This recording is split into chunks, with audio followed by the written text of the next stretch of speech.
What's up? Sorry, I was not paying full attention. My bad. I did not expect someone in within the first minute. How are you? Put that away.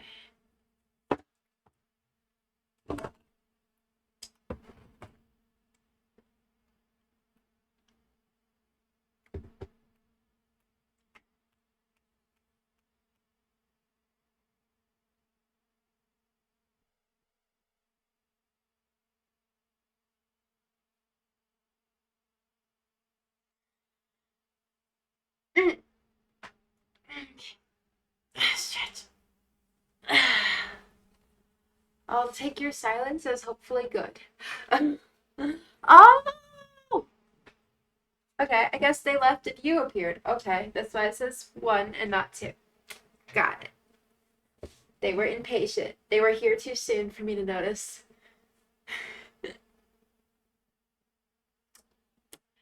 Are you?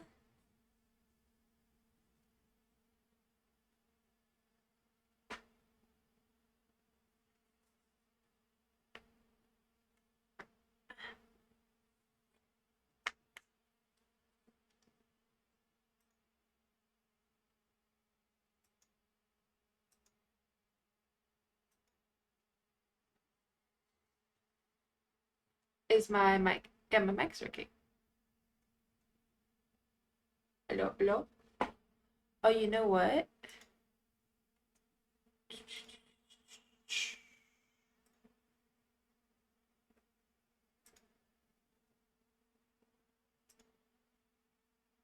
Okay. I said, how are you?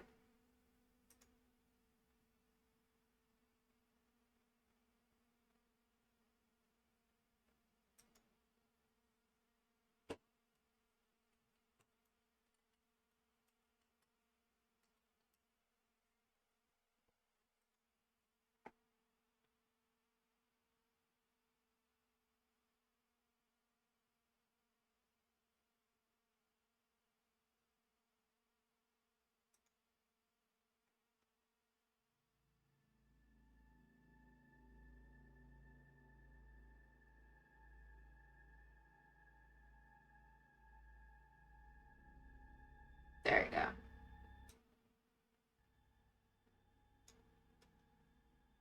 Since we are gonna do urban legends tonight, just a little bit of background. That's royalty free. All right. I guess let's talk about 2025. It's a new year, which means hopefully new progress. Should I pause this until I start doing urban legends? Yeah, because I just not good with what I'm talking about. Hold up. There we go. All right. As I was saying, it's a new year, so 2025. Lots of plans. I'm going to be hopefully putting more time into streaming and content. I'm having a big move, so there's at one point in this month that I am gonna be on hiatus for my move. Okay, I'll have to fix that. I paused it anyway, but I will be on hiatus soon for my move.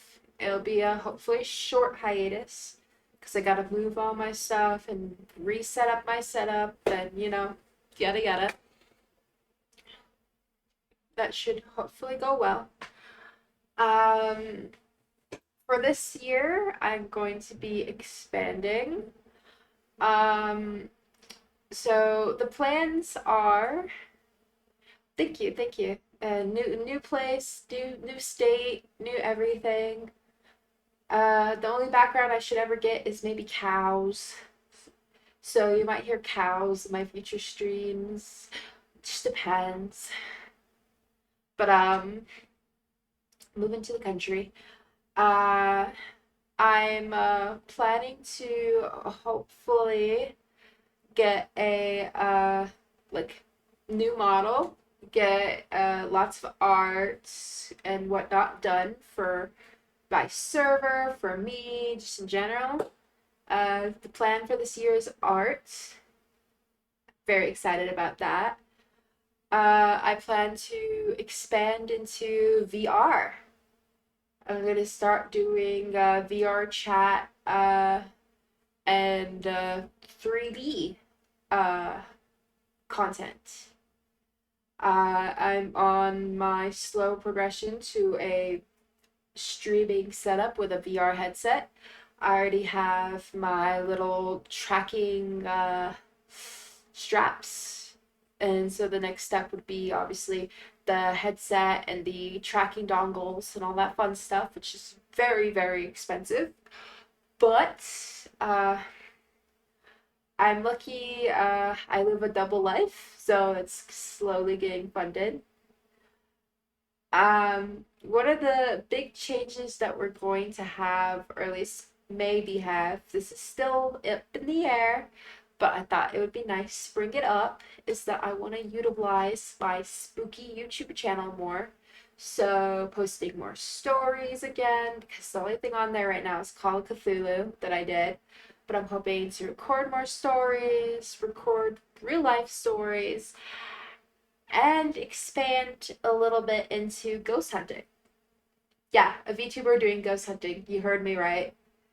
Um, Obviously, I would keep it a non still, but I'm hoping to maybe put out kind of something similar to what Live Sci-Fi had, where they would do the different ritual games and all that cool stuff. I'm hoping to expand that a little more into my spooky channel because I do have quite a bit of passion for it. So why not do what I love? You know? And what else? What else? What else? Anything else that I could think of? Other than like expanding to that kind of stuff. Honestly, those are the main plans for 2025, and they're pretty big plans. So let's stick it out. Hopefully, it goes well.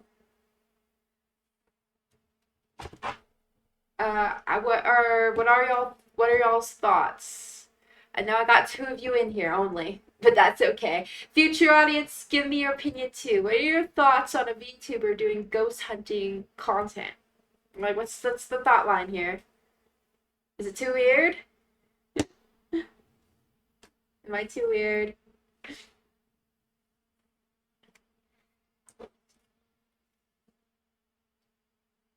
Seems fun. Yeah, yeah, yeah, yeah. And today I might get into also some of my own personal paranormal stories along with the urban legends. So today I sat down in front of the TV almost all day. I ain't gonna lie. Other than cleaning, I watched TV. And I had gotten a 7-day free trial for a channel on Amazon Prime. The channel is called one second, my brain just blanked it out. I don't remember right now, but it's a 7-day free trial, and it is a Japanese channel primarily, at least it seems. I think there's like one Korean show on there that I saw, but it's primarily Japanese. So obviously, it has Japanese horror. So I've been binging different shows stuff today, like a lot of the found footage shows, like caught on camera type deals. Japan apparently has a lot of those that I had no clue about, so I started watching that. And I actually, just before the stream, finished up an urban legend movie uh, that we are going to read today. We are going to read that urban legend along with a few different others because I love urban legends and I might interject here and there. I have some experience with some of these urban legends because a few of them have games that go along with them that you really shouldn't play. But if you're me, you're gonna do it anyway. So let's get into this. The urban legends we're going to be reading today are indeed Japanese urban legends. It's what I chose because I love Japanese urban legends. I already know quite a few, like on the back of my head, but that's what we're doing. Now, let's see to get this background music playing.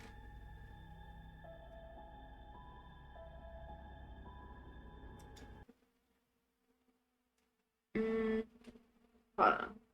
Actually,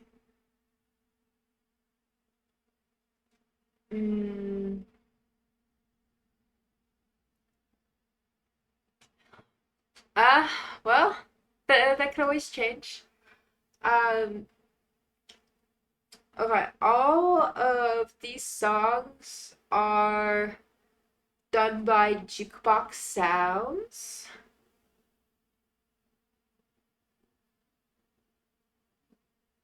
Um, this one is Curse by Mahu Sharma. Sorry, I have to put the credit in there. Let's go.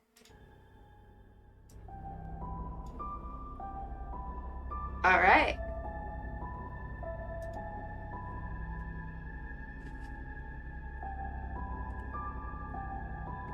If the music becomes too much, let me know. Let me took it down a notch. Is right there good? Just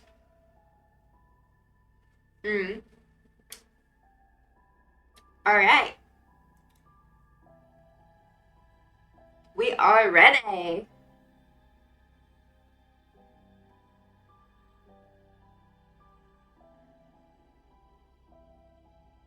Let me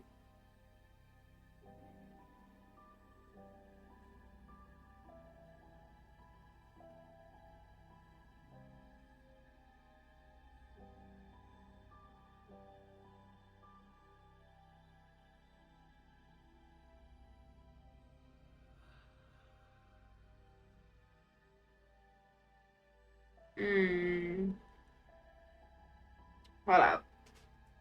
Let me turn this down. Like what is right there good?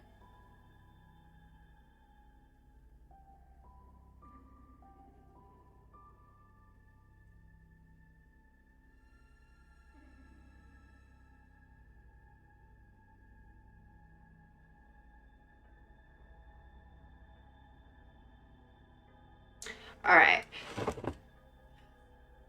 So I will say a lot of these are really short, which is kind of sad. They're like very, very short. So we're gonna start with a semi-long one.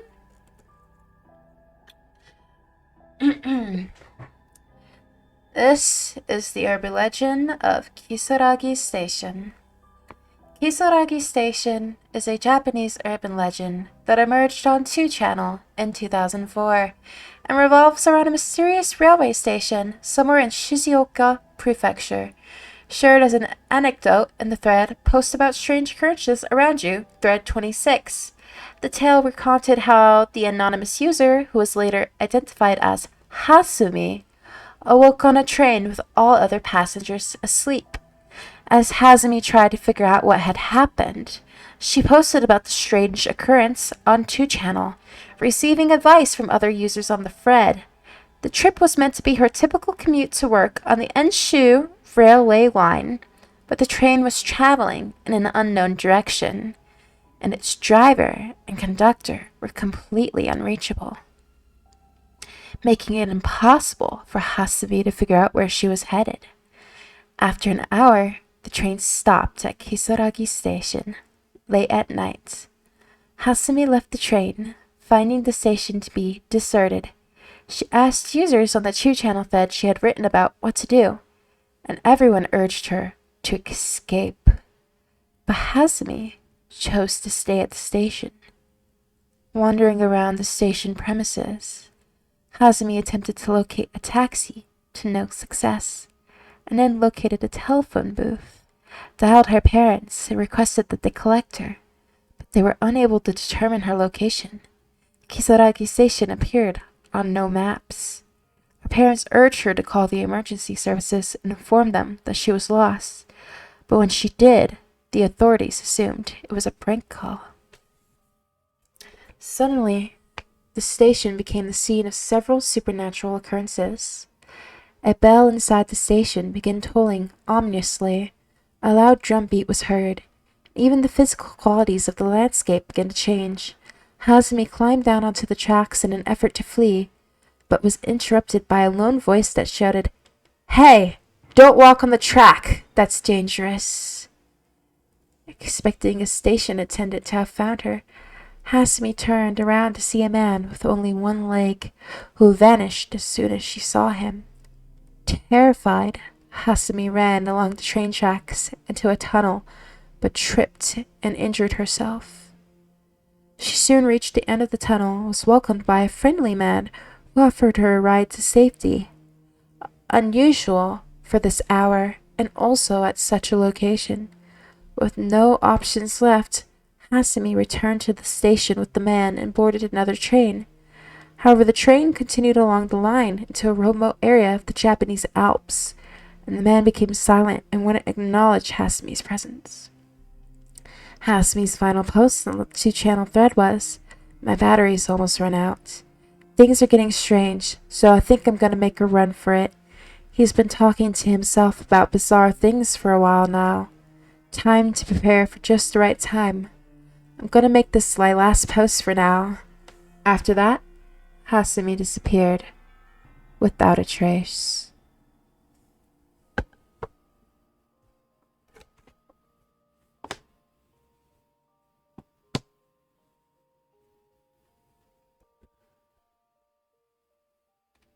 Sup?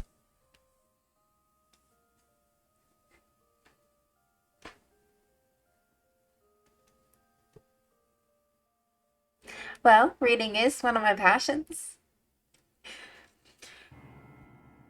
How did we feel about this particular story? What do you think?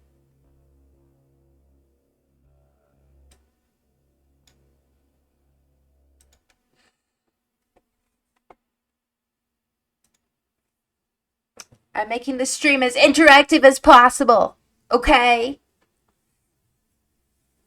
I feel like the music went a little too well somehow.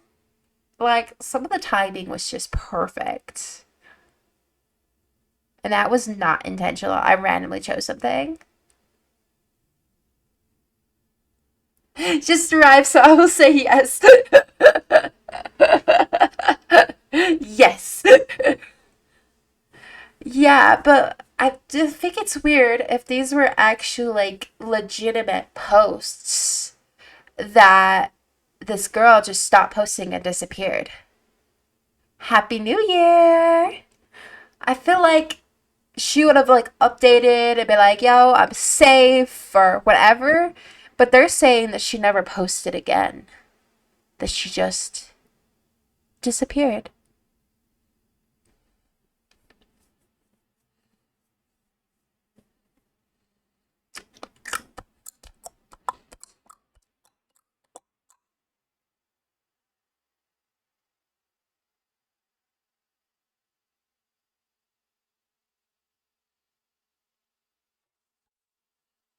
We have no more input?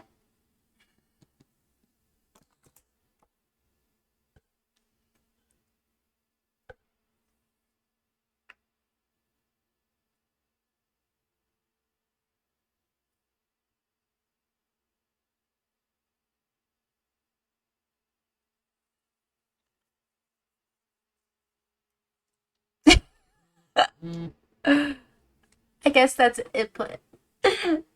Okay. Yeah, I'm reading Japanese urban legends.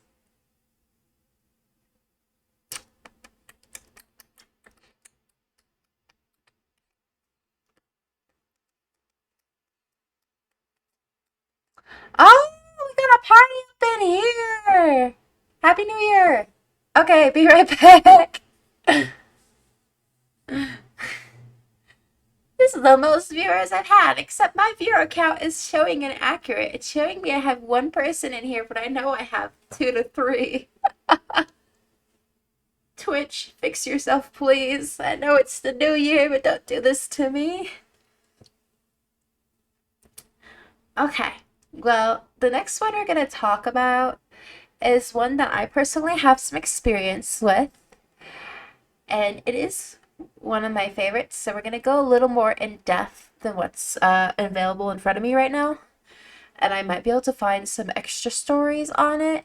But this is just what I got in front of me, unfortunately, which is very short.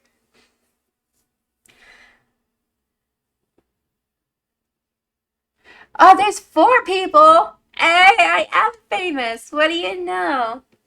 So the next one is Kokori-san. It's definitely one of my favorites. Let's get into this.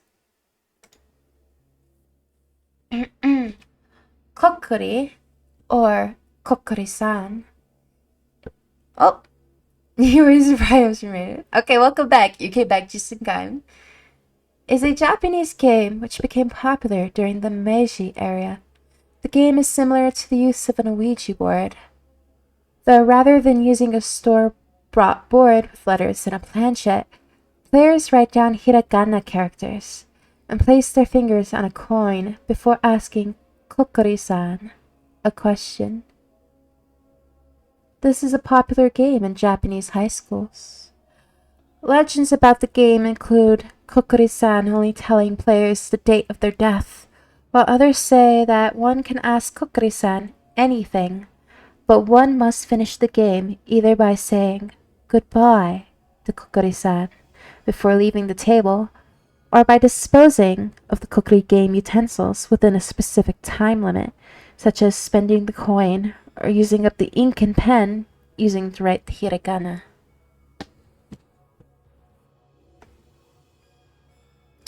Now, I have personally tested it out, Kokori-san, and I had to say it was a bust.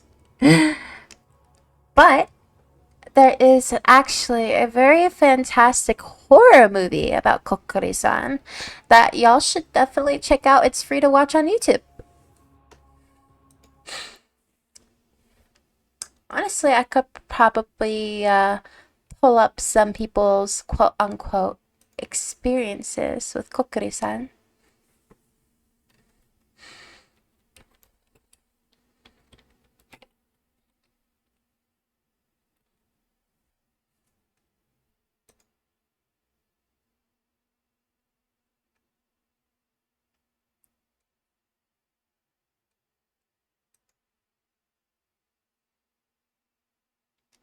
Actually, I just pulled up one right now that we will read. This comes from r/paranormal and was posted 9 years ago by a now deleted user. Oh, what do you know? My viewer's updated. And now my avatar is not working. Hold up. I'm having technical difficulties.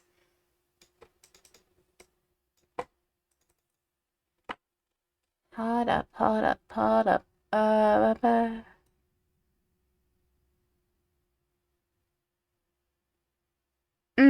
I mean, it's definitely possible. They do say that these types of games are supposed to be played in groups. Typically, it's more about, I guess, the amounts of fingers available or whatnot. I'm sorry, I'm getting my avatar fixed because I just had to stop working.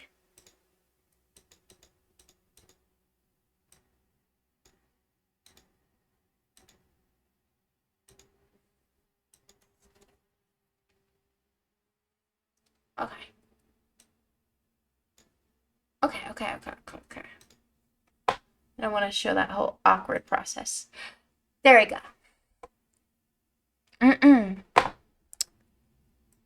So we have a story here, as I said, from r/paranormal from 9 years ago.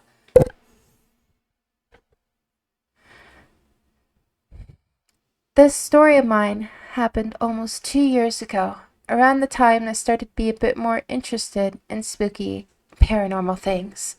On one website I often visited, I discovered a bunch of paranormal games that intrigued me. The Midnight Man, One Man Hide and Seek, Three Kings, etc., etc. Even though those games seemed interesting, I was too chicken to try them because of how dangerous they seemed. The only game that didn't seem too risky and didn't have much experiences posted around the internet was a Japanese game called Kokori-san. I thought it seemed cool to try it out sometime, especially because the risk factor wasn't too high. I made the board from a piece of paper and set it aside for when I might possibly use it. The day came up shortly after when my younger sister and I were hanging out one evening. We were chatting, and I brought up Kokori-san. Kokori what? Was her response. 10 minutes later, after explaining and persuading her to play, we had our pointer fingers on the coin and were ready to summon Kokori-san.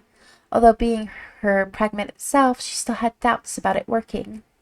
With my heart beating anxiously, I called out, Kokori-san, Kokori-san, if you're here, please move this coin to yes. We waited about 10 seconds before I called out a second time. Nothing happened. My sister was getting impatient, and I called out again. Kokori-san, Kokori-san, if you're here, please. My adrenaline instantly shot up when the coin began guiding itself towards yes in the middle of my sentence. When the coin finally rested, my sister accused me of moving it, but I swore that I didn't. Quickly, I diverted back to the game by asking Kokori-san what my name is.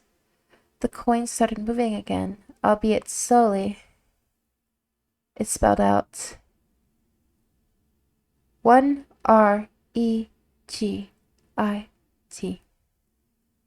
Oh my God, was all I had to say. My sister asked the same question, and it spelled out her name too. Since I knew Kokori-san was a trickster spirit, I asked questions dealing with things about my current life, things that I knew for sure were accurate. Kokori-san, what is my dog's name? P-H-Y-N-I-X.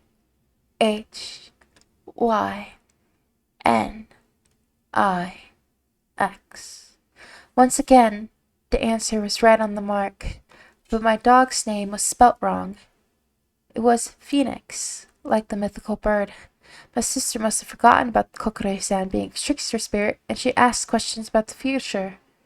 She asked, Kokori-san, when will I have a baby? The coin moved up to the numbers and said, 2, 3. I don't know if the answer means she'll have a baby at 23 years old, or possibly in 2023, but that answer is one that still sticks with me today. I asked Kokori-san where we lived. It started spelling out the name of the U.S. state capital, and I wondered why, since we don't live anywhere near it. While Kokori-san was spelling, I asked, are you trying to spell city name? The coin stopped abruptly, then glided to yes. It was time for my sister to ask a question, and she asked where Kokori-san was from. Suddenly, the coin started to go berserk, gliding all over the board, stopping at letters for half a second, seemingly at random, then continuing its journey all around. My sister and I were getting nervous, to say the least. The coin finally stopped a little while later. After that, I asked where Kokori-san was in the room. Strangely, I didn't get a useful answer. I started to grow uneasy and told my sister to ask the last question. Kokori-san, will I be famous one day? In my head, I thought that was a stupid question to ask Kokori-san as a trickster. The answer wouldn't be accurate. Just as I predicted, the coin moved to yes, and my sister was uber happy. I didn't want to sound like a jerk and said, good for you.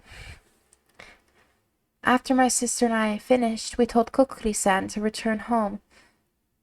The coin slid to yes and finally rested on the torii. We still had our pointing fingers on the coin for what seemed like forever, waiting to see if anything more would come after that, but nothing did. Afterwards, I was shocked to learn my sister thought I was the one moving the coin. She claimed she felt me moving it, but I swore I didn't. But I have to admit, it did feel a bit weird when the coin was moving all by itself. Even to this day, I swear on my soul, I didn't move the coin. Kokori-san did. My sister isn't having that, though. After playing, I tore up the paper and spent the coin at a Subway the next day.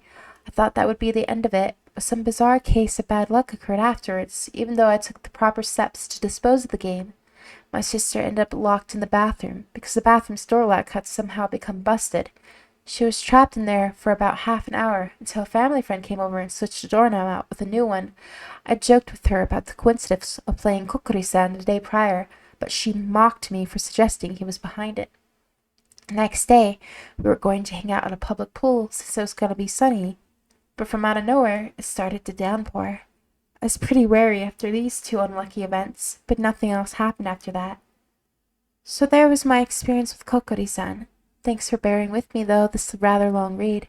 I hope this experience of mine has piqued your interest in this foreign, paranormal game. I'm thinking of doing it again sometime, to see if I can get more answers. If there's anything you want me to ask Kokori-san, please do tell. And if anybody else has experience with the strange foreign cousin of the Ouija board, don't fret to let me know. Are you on drugs again? I've been told that spirits have trouble spelling. I don't know what's the deal with spirits and spelling. I have no clue on that. Good writing and excellent reading. Yeah, I definitely give the writing like a 9 out of 10. It's like pretty believable. Make pretty believable overall, you know.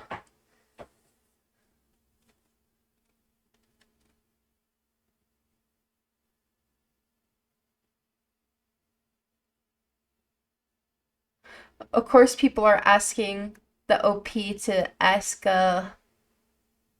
political questions to Kokori-san. Comment sections really be like that. You got it, a Ouija board? Who's gonna be president? Oh, goodness. Yeah, but I really do suggest the Kokori-san movie. It's pretty good. It's kind of scary, kind of scary. It's a free movie on YouTube. You just put in the Kokori-san movie and it will pop up. And totally suggest it. I've actually watched it a few years ago now, and it's what got me interested in Kokori-san. And also, I believe Live Sci-Fi actually did a Kokori-san video as well. If you ever want to check that out. I think they had results. I don't remember. Rinku for No. The answer is no. I'm sorry, but I could never. You would not trust this degenerate weeb to be your president. It's not a good idea. I'm too opinionated, and I'm just... No. Bad idea.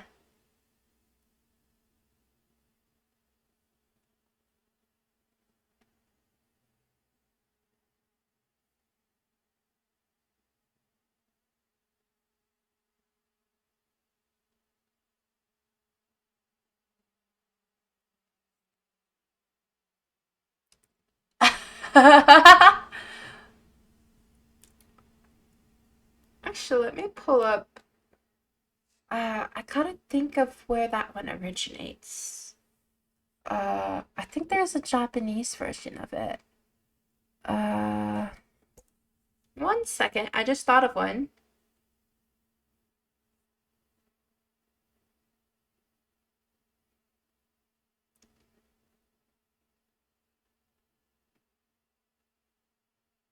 Ooh, I got a good story.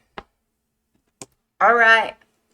So, this is one that the writer had brought up in this writing called One Man Hide and Seek.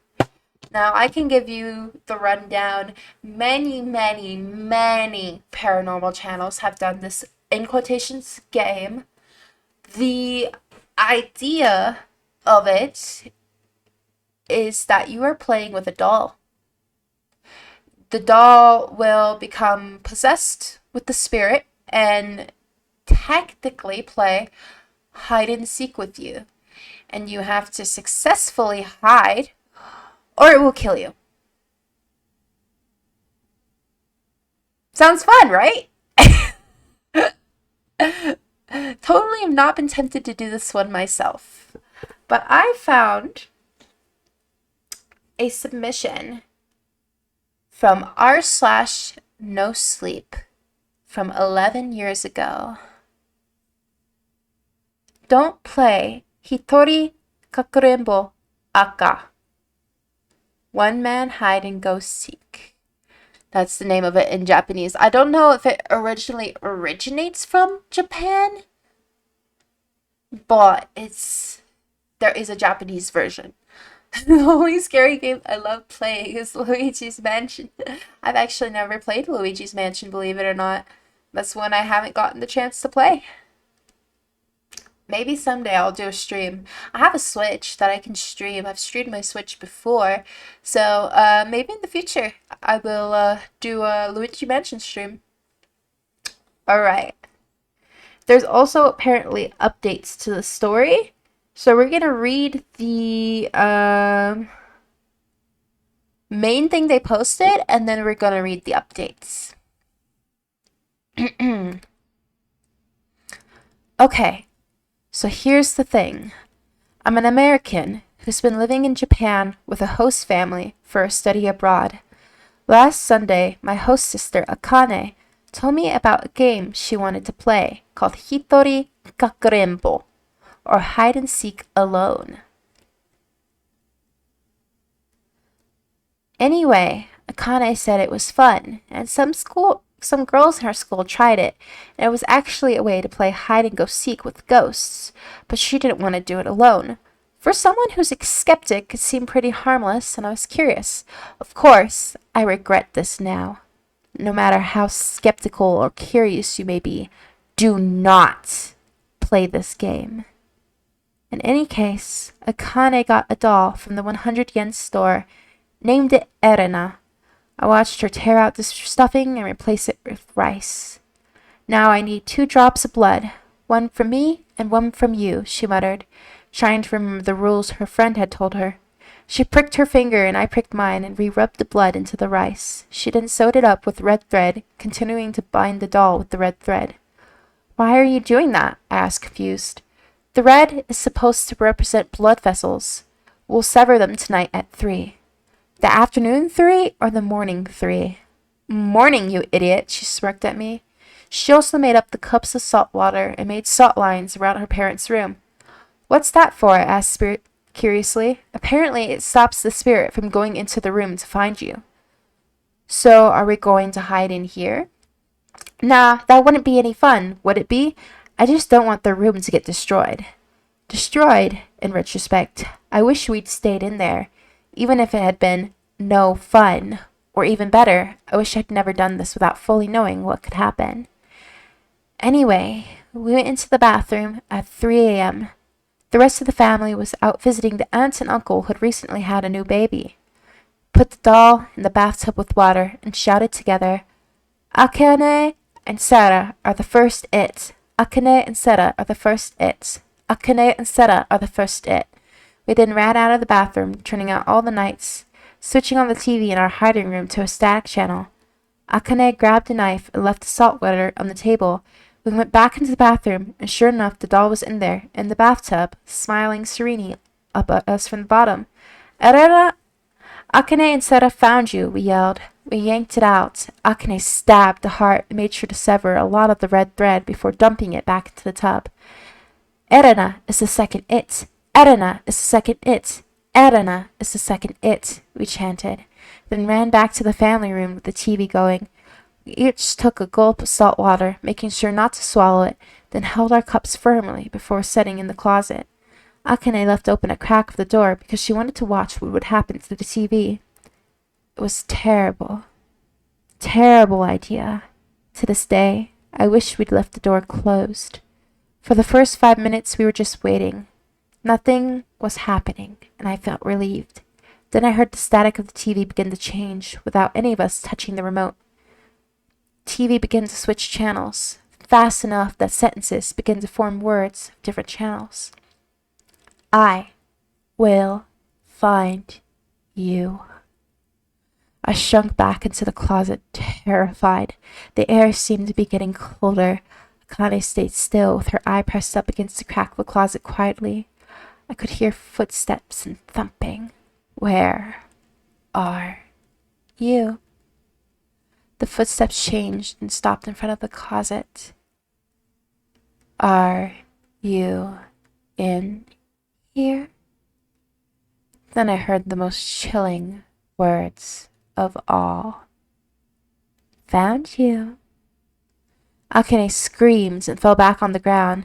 The kitchen knife we had used to stab the doll was protruding from her eye. The eye she had used to peek through the crack of the closet door. She had swallowed her water by accident, she told me. Luckily, as terrified as I was, I managed to keep the salt water in my mouth, clutching the stupid cup as well. I waited until the static returned to normal on the television screen. Akane was sobbing quietly, the knife still in her eye, but she whimpered, "You need to end the ritual." I did what she had told me. I wandered around the house, looking for the stupid doll. It was no longer in the bathroom. I found it sitting upright on Akane's bed, grinning. I dumped salt water and spat the salt water on it and shouted, "I win! I win! I win!" loudly. Then I grasped the doll firmly and went to the neighbor's trash can and put it in a bath of gasoline before torching the motherfucker. It was now 5 a.m. I came back into the closet and told Akane it was over, so she came out of the closet, knife still embedded in her eye, and we called an ambulance. After surgery, it was determined she would be blind in that one eye. Unfortunately, Akane lied and said she tripped on the knife after getting up early to make breakfast. The scary thing is, even though I ended the ritual and burnt the doll like Akane told me, I don't think it's ended. Akane says she can still see Erina walking around the house when only that eye is open. I keep seeing things out of the corner of my eye as well. I don't know what to do. We thought we did the ritual right, but maybe it's still going on. Some weird stuff has been happening lately. Footsteps outside my door at 3 in the morning, TV channels changing and sound warping. I keep incense burning and salt in my room to keep me safe, as does Akane. But if someone comes up to you and asks you to play Hitori Kakurenbo, save yourself the hassle and just don't do it. Looking up the real directions now, we did a lot of wrong stuff. I guess from hearsay, putting blood in is wrong. It can curse you. We were supposed to put in fingernail clippings instead. Akane and I are going to a shrine in a couple of days for help this Sunday.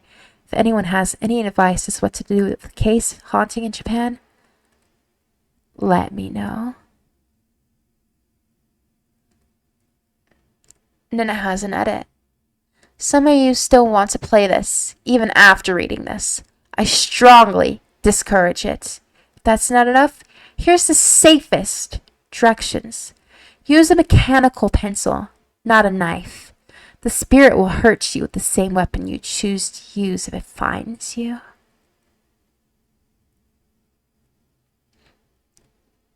Now we got 2 updates to the story. We got Update 1.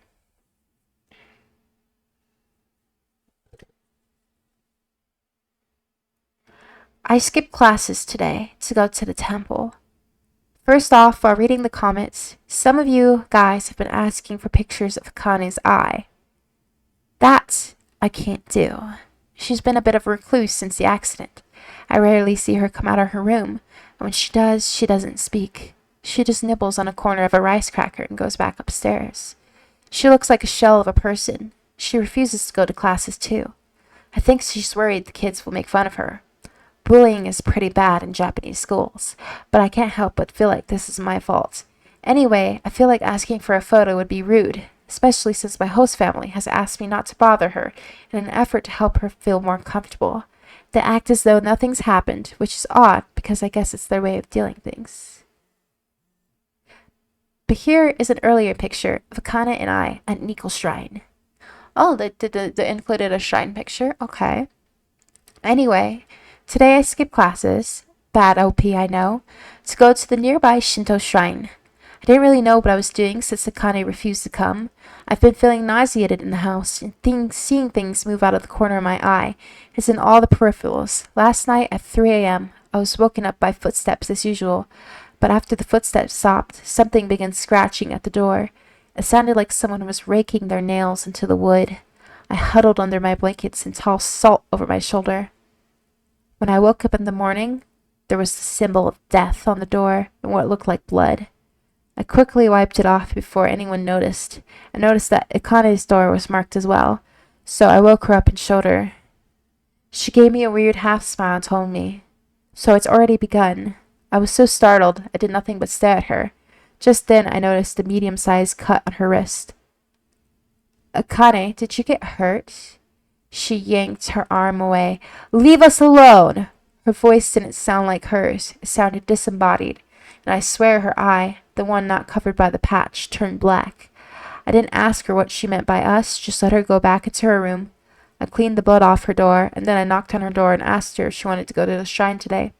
Even though yesterday she had been looking forward to it, today she told me no, to go away. I went to the shrine. I got directions from some passerby schoolgirls, although they stared at me for being a foreigner.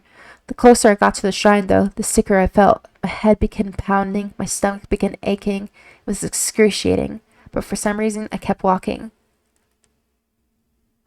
When I finally passed through the torii gate, I vomited on the ground and promptly passed out. When I woke up 8 hours later, it had passed. According to the priest, he told me I had been cursed by something powerful. I told him about the game, and he shook his head. "It's too dangerous. Recently, there have been other girls from Kasaki's Girls' High School who have come here as well. You cannot play that game." He paused. "The ritual is essentially telling the spirit that if you are found, they can have your body as a host." He paused again to mull it all. "You are not possessed, but you are cursed, and the impurity would not allow you to enter the shrine." He told me he had spent hours praying and cleansing my soul, but it had taken a very long time. He gave me special talismans, told me to hang them on the other side of my door in my room to prevent any evil from entering. After I thanked him, I set off for home. I feel like there had been a weight lifted off my shoulders. Literally by this man, he told me I was very lucky. I had only had a brush with the curse, but since I was not possessed, that meant the brunt of it had fallen to Akane. I was now certain that she was possessed. When she was found and stabbed, her body became the host for Erina. When she opened the door in the morning, the salt lines that were initially there were no longer there, and the incense was sticking out of her trash can. When I came home an hour ago, even though it was 7 p.m., no one was there except for Akane. There was a note on the table in English. "Dear Sarah, baby Erina is sick and in the hospital. Please don't worry. We went out to help. Love, Mom and Dad. Baby Erina. Akane named the doll Erina and stabbed it. One of the previous commenters mentioned voodoo. Well, baby Erina, Akane's new cousin, is in the hospital. Akane's door is closed and the lights are off. She won't answer even though I knocked on the door just to check in on her. I went to the balcony to try and peek into her room to see if she was alright, but her curtains were closed. Shut, except for one eye peering out at me. I ran back to my room as fast as I could, closed the doors, put salt everywhere, even outside my door, stuck the talismans up, and started burning incense. I stopped seeing things move, but now I'm scared of Akane. Parts of me wants to call up my program to switch host families, but part of me feels bad for doing this to them. I feel obligated to stay until this resolves, but I don't know what to do at this point.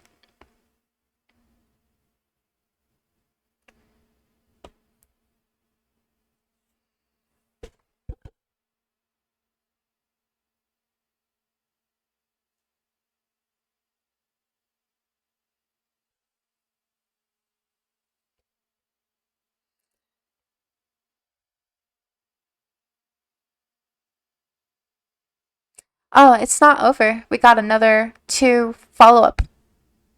We got two more follow-ups. I left. I didn't even pack my bags. Not a problem. I'll just get new stuff. I basically told the CIEE, people in charge of my program, I couldn't stay with the family any longer, and I moved out. This isn't my first visit to Japan. I stayed in Chibashi before for 2 weeks with the family last summer, and they offered me to go stay with them.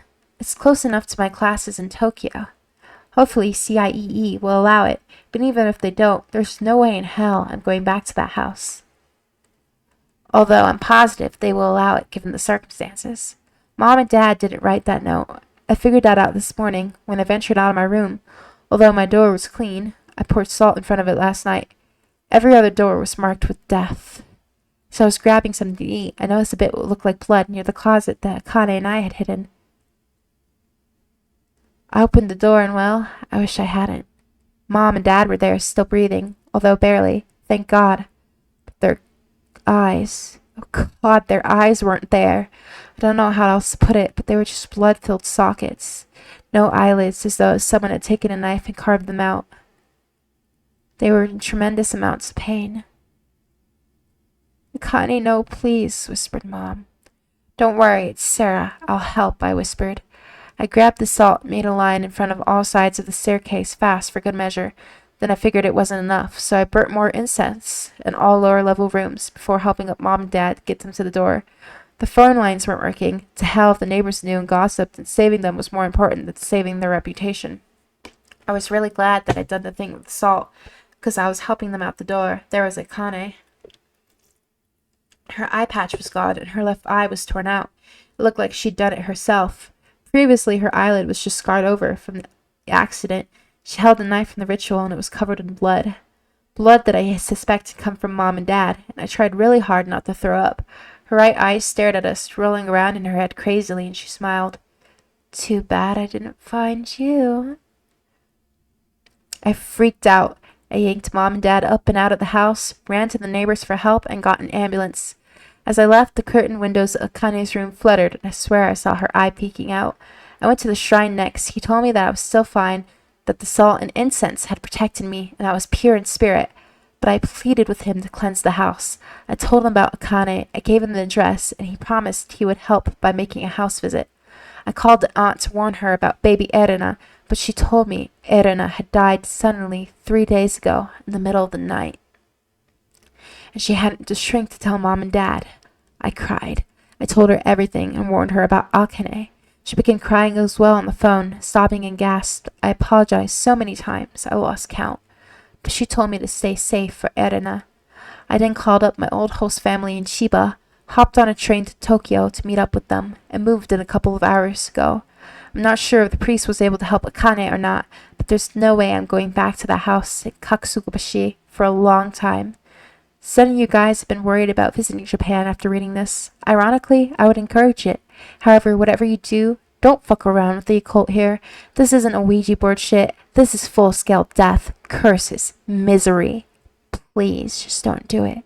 Every time I close my eyes, I see Mom and Dad's empty eyes, and I'm terrified.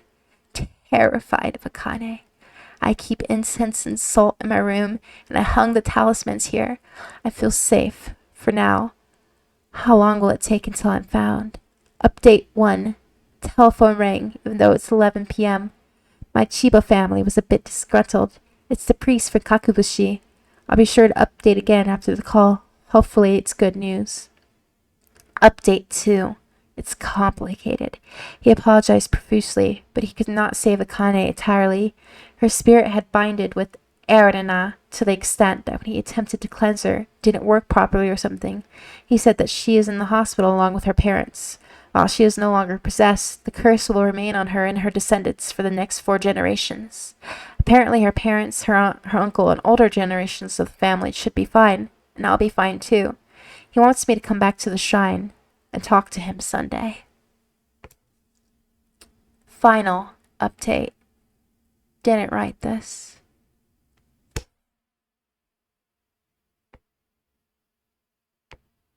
I'm okay. Don't worry, everyone is okay. How fun it was. An interesting game, right? Now who is the next person? I will find you. I found you. Sarah.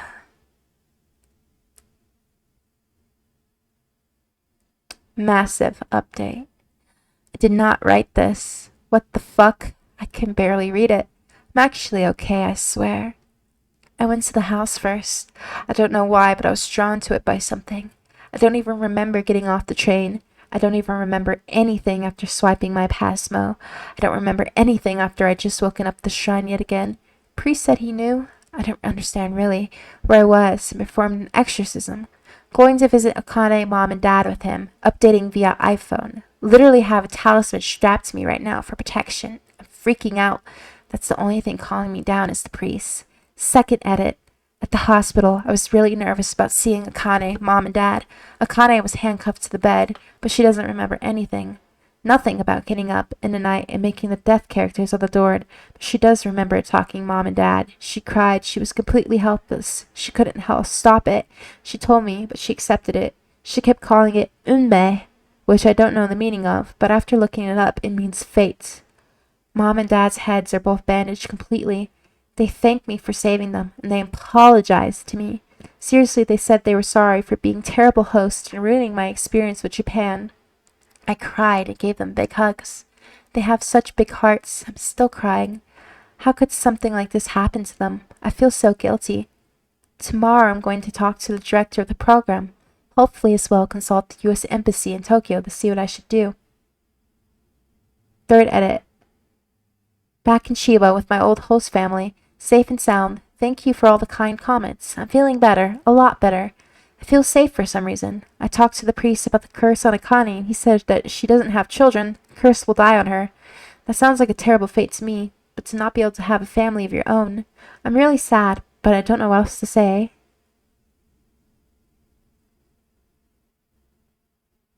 Fourth edit.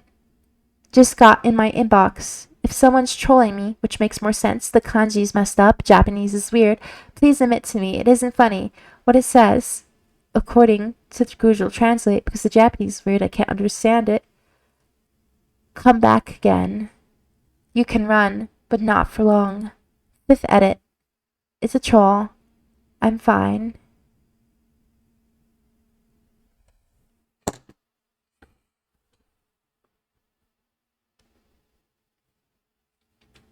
Alright. 10 out of 10 writing. I don't believe it. Like, I'm willing to believe a lot of things, but if this actually happened, there's gotta be a paper trail other than these Reddit posts.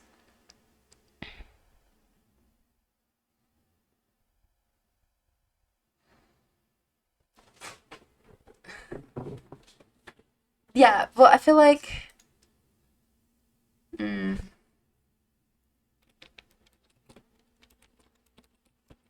hmm.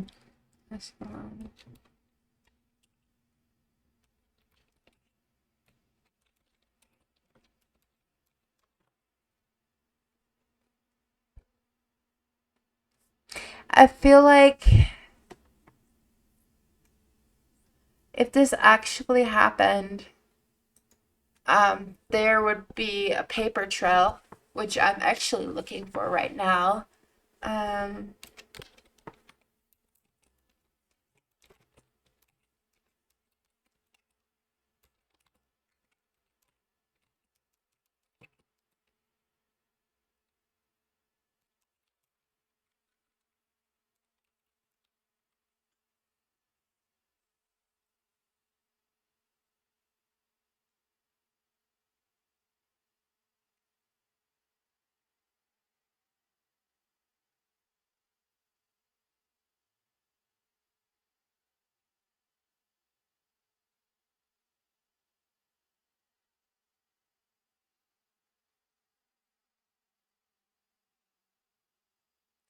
yeah, it would be the first thing to pop up if it actually happened, and there's a lot of interesting news articles, but none of them are this. So yeah, I would say 10 out of 10 story definitely didn't happen.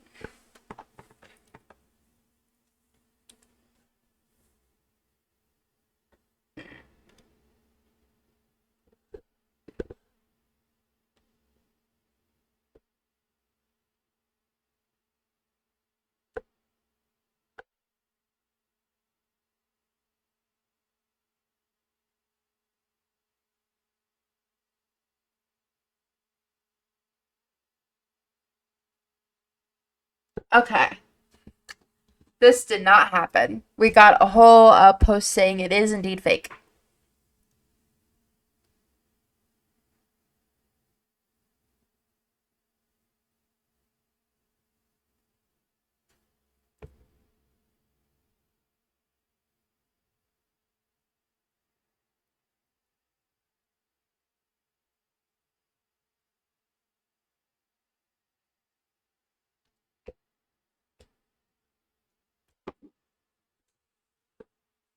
All right. Let's see here. What do we got next up? Yeah, it's a fake story. It's a fake story. I just realized that subreddit only allows fake stories.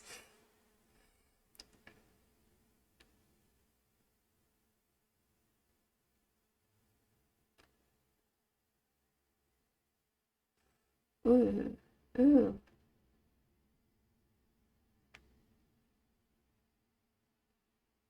Isn't that already free?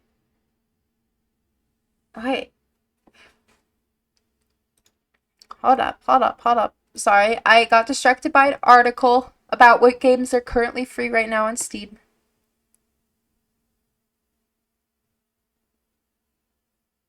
And apparently, supposedly, uh Dragon Ball Z Kakarot is currently free.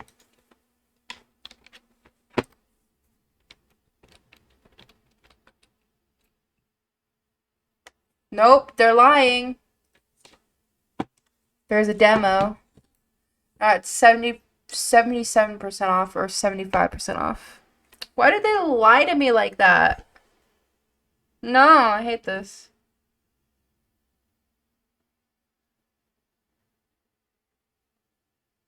Does it say they're... Hold on.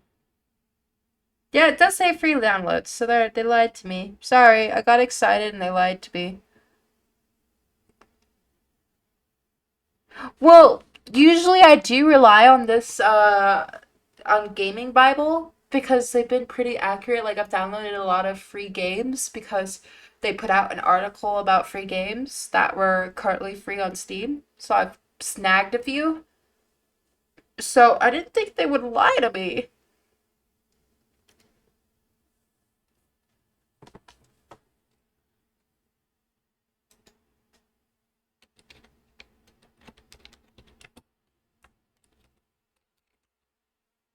Like, I don't get why they didn't lie about certain ones. They lied to me about other ones. Oh, all right. Let's see here.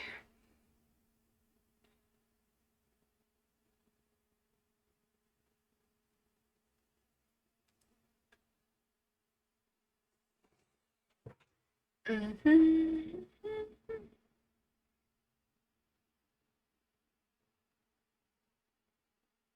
I'm looking for a very specific one.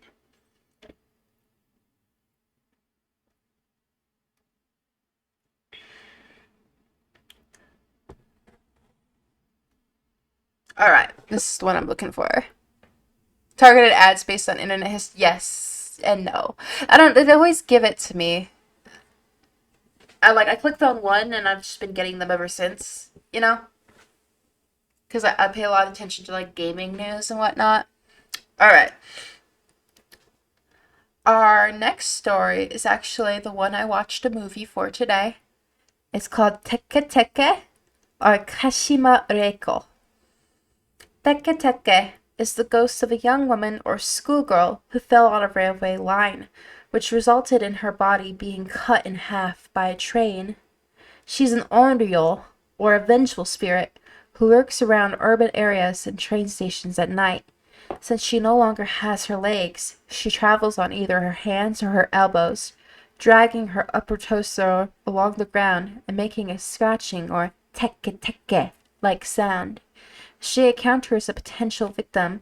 She will chase them and slice them in half at the torso with a scythe or another bladed weapon. In some versions of the Teke Teke story, the spirit is identified as Kashima Reiko, who is said to have died when her legs were severed from her body by a train. According to legend, her legless ghost haunts bathrooms, asking occupants if they know where her legs are. If they question individual replies with an answer that Kashima deems unacceptable, she will tear or cut their legs off. Individuals may escape Kashima by replying that her legs are on the Meishin Expressway, or by answering her question with the phrase Kamen Shinin Ma, which translates to mask, death, demon.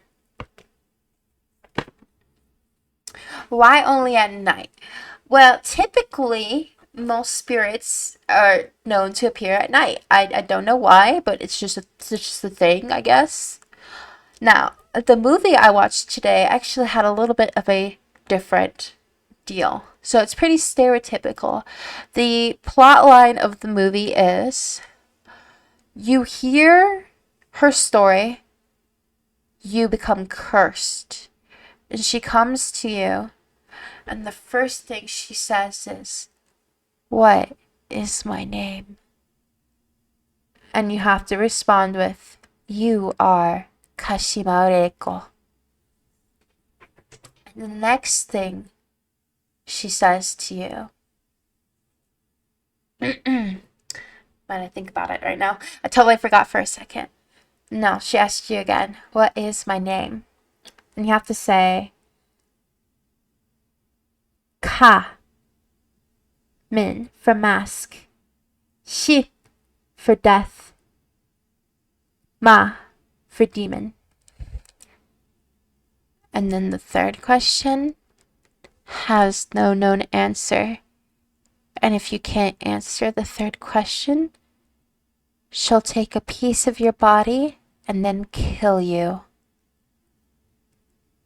The only way to get rid of the curse is to pass it on. But if you pass it on, you still die. She will come to you again and say, "What is my name?" And then she will tear you apart, rip you into shreds. Sound great? I made that unnecessarily creepy. In the night, more exactly 3 a.m. to more horror experience. Yeah, the witching hour. Yeah. So there's like the devil's hour, there's the witching hour. That's why it's like 12 to 3. 12 to 3 is like the time that a lot of these ritual games take place, like the Midnight Man and other such ones. It's 12 to 3.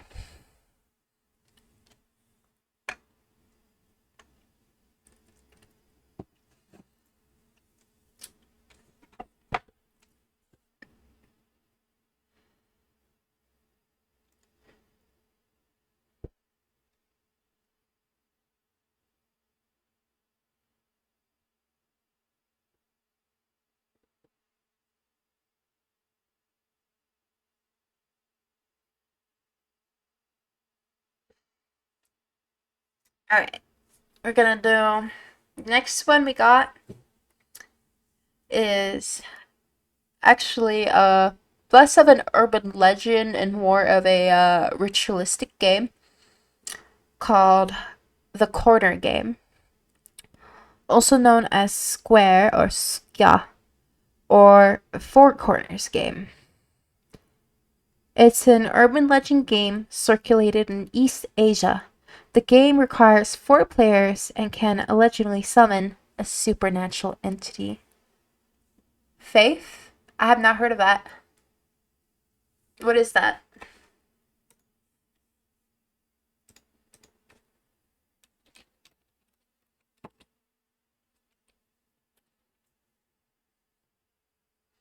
Are you talking about Faith, the Unholy Trinity?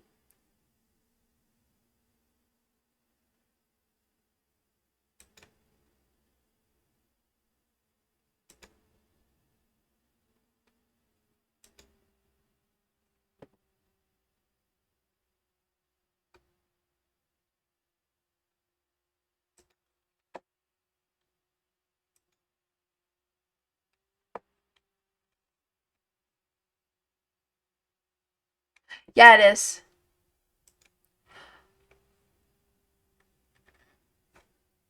Yeah, I've not heard of it till now. I gotta think.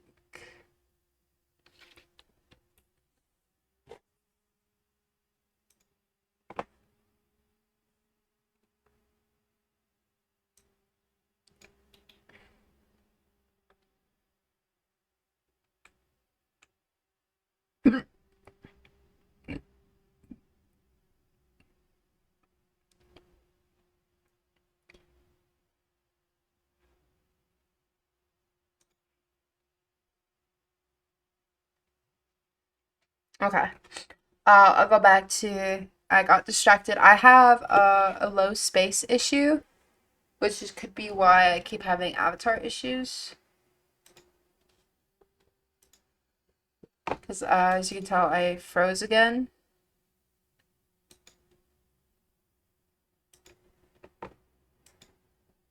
I gotta fix that.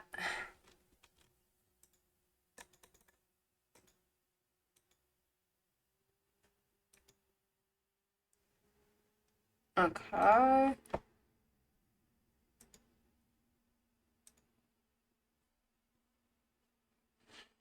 I'll have to look into Faith. I did buy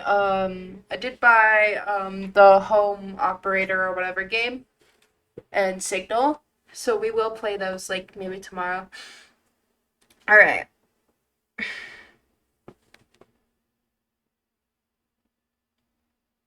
The origin of the game is unclear.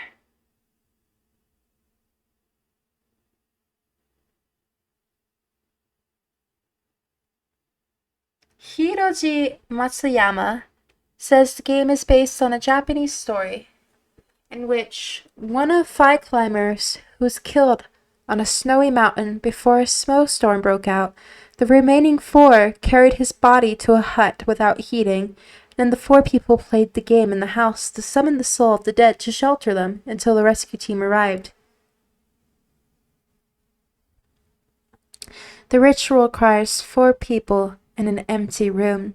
One possible version includes clearing the room, making sure there are no other people and animals in it. Turn off as many light sources as possible, except for the lights in the empty room. Designate one person to be the speaker, and no one else but the seeker should speak without permission after this step. Close the door, turn off the lights. Each person chooses a corner to stand, face a corner. Should not have more than one person. Once every corner is occupied, as described above, the speaker counts to 3 and gives the order to move. At this point, the four corner individuals rotate or switch corners in a clockwise direction. Supernatural situations, such as one extra person and one less person, are said to occur during the ritual. If one person is missing, the speaker should instruct everyone to speak their own name backwards 3 times. Don't speak anything other than that. Then put their back against the wall, and then the person closest to the light should go turn it on. After that, the person who disappeared will reappear. If there is one extra person, the speaker should instruct everyone to gather at the light switch. Then each person should speak their own name backwards 3 times. Then turn on the light. After that, open the door and leave the room. Do not speak to the extra person.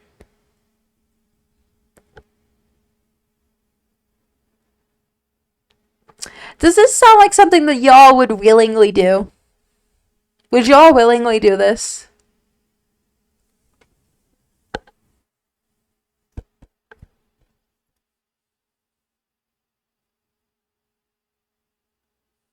Mm.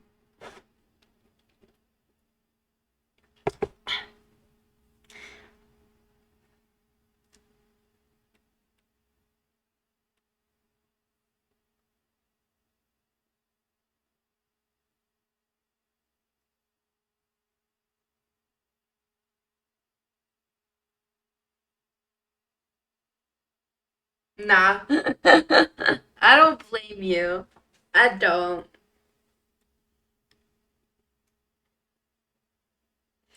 Alright. And this one is pretty popular, so you've probably heard of it. It's Kuchisaki Onna, or the Slit Mouth Woman.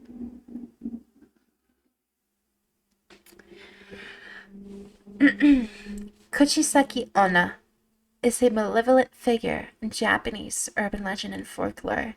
Described as the mischievous spirit or onryo of a woman, she partially covers her face with a mask or other item and carries a pair of scissors, a knife, or some other sharp object. She is most often described as a tall woman of 175 to 180 centimeters. However, some people believe she's up to 8 feet tall. having long, straight black hair, white hands, pale skin, and otherwise being considered beautiful except for her scar. She has been described as a contemporary yokai. According to popular legend, she asked potential victims if they think she is beautiful. If they respond with no, she will either kill them with her long medical scissors on the spot or wait until nightfall and murder them in their sleep. If they say yes, she will reveal that the corners of her mouth are slit from ear to ear, and then will repeat her question. If the individual responds with no, she will kill them with her weapon. And if they say yes, hesitantly, she will cut the corners of their mouth in such a way that resembles her own disfigurement. Methods that can be used to survive an encounter with Kuchisaki Onna include answering her question by describing her appearance as average. The Kuchisaki Onna legend has been described as dating back to the 17th to 19th centuries. During Japan's Edo period, the story experienced a resurgence of awareness in 1970s Japan, when several newspapers and magazines reported on the legend and rumors surrounding it, spread throughout the country, leading to young children being accompanied by groups of adults while walking home from school.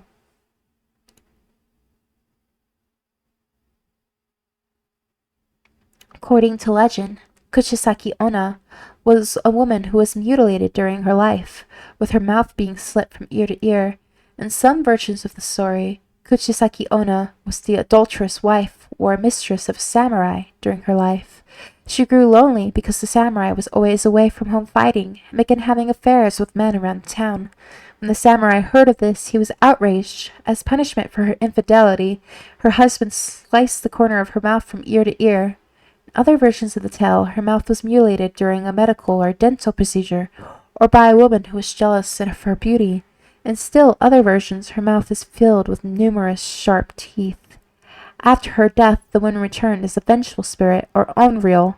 She covers her mouth with cloth mask, often specified as a surgical mask, or in some iterations, a hand fan or handkerchief. She carries a sharp instrument with her, which has been described as a knife, machete, a scythe, or a large pair of scissors.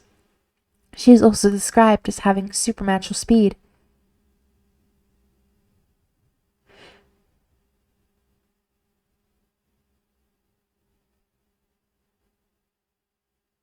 In some versions of the legend, Kusaki Onna will leave the potential victim alone if they answer yes to both of her questions, though in other versions she will visit the individual's residence later that night and murder the person while sleeping. Another tactic is to say the individual is running late and she will simply bow and apologize, allowing the individual to pass. Other survival tactics include replying to Kasushi Onna's question by describing her as average, giving the individual enough time to run away, distracting her by giving her money or hard candies, particularly the varied candy known as beko ame, made of caramelized sugar, or throwing them in her direction and she'll stop to pick them up, or by saying the word pomade 3 times. Turbo Granny? Nah.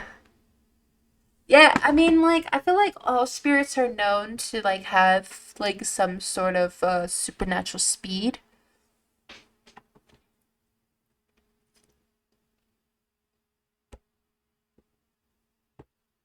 I feel like that's just normal.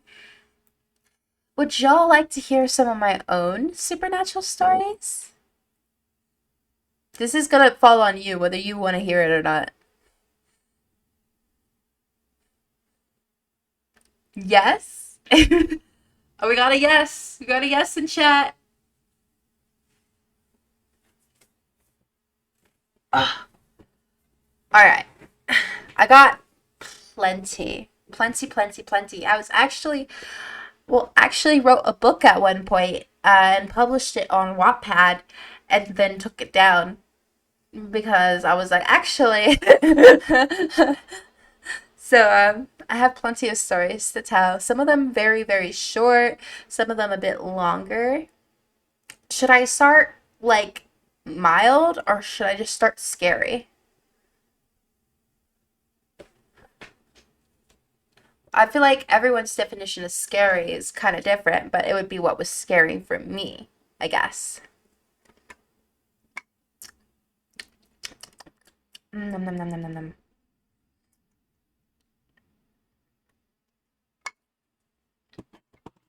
Mm.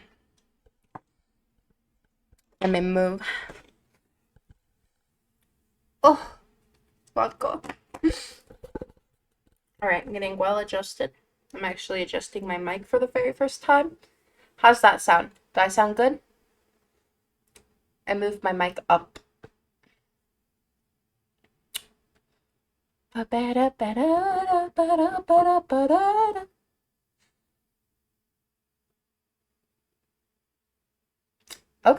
okay, okay, okay.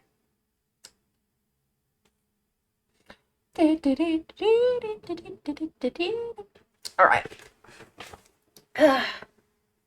Awesome. All right. Mm. One second. Adjusting. Actually, un momento. Oh, oopsie. Uno momento. Okay, that's more comfortable. And my mouse fell and came apart for the 50 millionth time. So let me put that together real quick.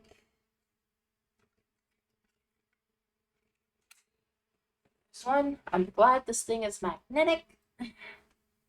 There's 2. Okay.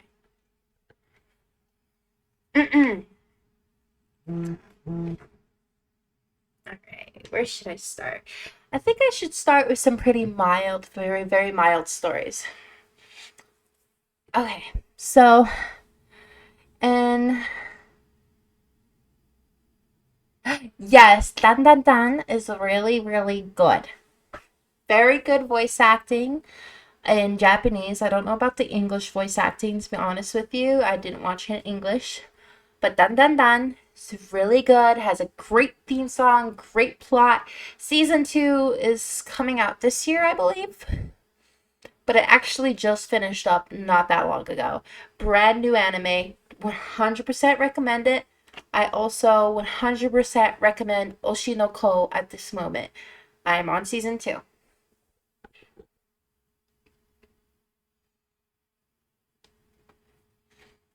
I have damn good taste in anime and music. Trust me, I have great taste in music. All right. So, growing up, a long time ago now, I actually lived in a haunted apartment. When I say haunted, I mean max. Max to the max. 24/7 activity, apparitions, like full body apparitions, disembodied voices, footsteps, poltergeist activity, everything. Anything you could think of when you think paranormal, we basically had it. So there was never a dull moment. There was always something going on. And when I was really little, I was especially affected. Yeah, this apartment, from what I hear, is still haunted. Obviously, I don't live in that state anymore, so I wouldn't know for sure. But the last time we heard from new residents, so this was the actually apartment for the manager. My grandmother was the manager. This is like the apartment in quotations for the manager. The last manager that moved in said, "What is wrong with this place? What did you do?" Answer, we did nothing, by the way. This is not by our own hands. This is just how it was. To the point where my grandfather, very, very religious, used to be a priest, attempted to cleanse the place because he only believes in demons. He did not believe in ghosts. So he figured if there was activities, it was El Diablo, and he had to cleanse it. And the cleansing did not work. We continue to have activity 24/7 even after a religious cleansing. So, I want to say, like, so when I was little, I used to call them shadow people. They very much affected my sleep because obviously, as a kid, you're more susceptible to the supernatural. They say it's because children are primarily more innocent, they're more open minded, they're not cynical, so they're more likely to be able to see and interact with the paranormal. Well, I had that experience as a kid. I was very much able to see and interact with the paranormal to the point where I, quite frankly, scared my grandmother several times. She recalled a story to me of one time she was walking by my room and she heard me talking to presumably myself until she heard a man's voice respond to me. She yanked open the door, obviously frightened, thinking there was an intruder, and it was just me sitting on the floor talking to presumably myself. Now, that particular experience I don't remember because that was when I was very little and I don't have memories of that time. Like, the only few memories I have from that time are very, very vague. So, the memories I do have fully are from a little further in the years. So, I'll start with like just a very simple one. So I want to say 7, maybe a little bit older, but around that age range of like 7 years old.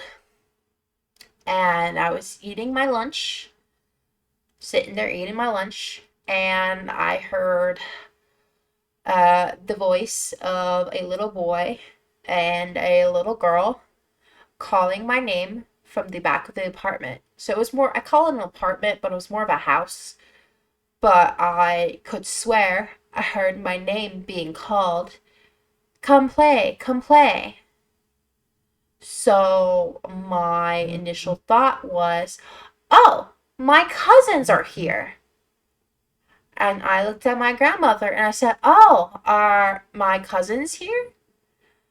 And she looked at me and she's like, what do you mean? And I'm like, I just heard them calling me from the back. They want me to go play with them. And she looks at me and she goes, no, they're not here. It's just us. I said, oh, well, I heard a little boy and a little girl calling for me to go play with them.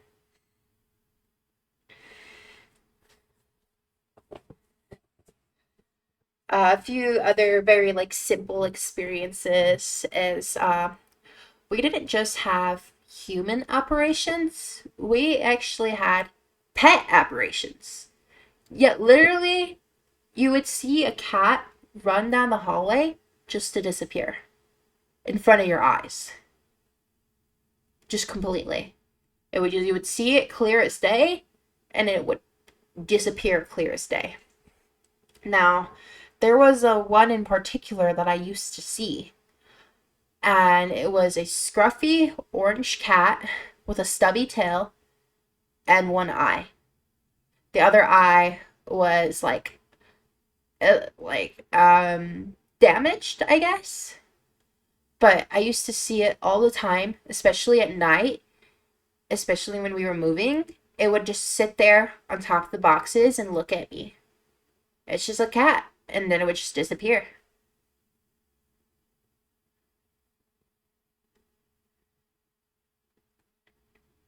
So those are like the very like simple experiences, the not too crazy ones. Um, Later into living there, I want to say 8 or 9. So I didn't live there for a long time. We moved out shortly after, but we had went to a store where it was I had bought a doll. She was the yeah. I'm very simple storyteller.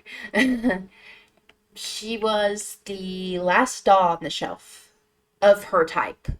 There was no other of this particular type of doll.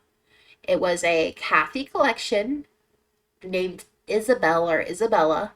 Pretty sure it was Isabel. Curly hair, Christmas dress. She was a Christmas doll, like a Christmas design. And for whatever reason, me not being very into dolls, being very much a tomboy, wanted her. I looked at this doll and I thought, I want it. I need it. So I picked it up and brought it to my grandma. And I was like, I want her. And my grandma looked at me like I was crazy. Like, you want a doll? You want a doll? I was like, yeah, I want her. I need her. And she was very cheap. So my grandmother said, okay. I mean, sure. And bought her. We brought her home, and just being a collectible doll, she was not the type of doll you would play with. So I sat her on the rocking chair. I didn't play with her because she's not supposed to play with her. And that's when things got, needless to say, weird.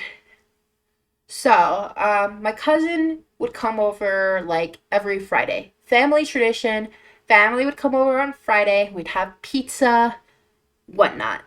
And Friday was also my shower day. So I had to take a shower. And he waited for me in the living room. I always had my doll on the rocking chair. I took a shower, came back to the room. The doll was sitting, leaning up against the wall on the bed. So naturally, I questioned him. I came out and I was like, hey, did you move my doll? And he's like, why would I move your doll? And he's like, I didn't move your doll. And I said, well, did someone come into my room while I took a shower? And he said, no, nobody went into your room. I'm like, well, my doll was on the rocking chair. And now she's on the bed. And I didn't put her there. You didn't put her there. So why is she on the bed? And we kind of just, okay, doll's moving, brush it off, put the doll back on the rocking chair. That night, I was trying to go to sleep, but I always struggled to sleep. I've always had really bad insomnia. And I heard a sound. Now, it probably didn't help that I had recently seen Chucky. But what I heard was, it's a very distinct sound. Her head was plastic. When you move a plastic doll's head like you turn it, it's a very, very distinct sound. I heard that sound in the dead of the night. I slowly sat up to look, and she went from facing forward. Her head had turned to staring straight at me. And I was terrified. I did what any natural kid would do and hid under the covers for the rest of the night, like I always did when I got scared. The next morning, her head was faced back to where it should be, but her foot was turned all the way around. So it went from facing forward to backwards.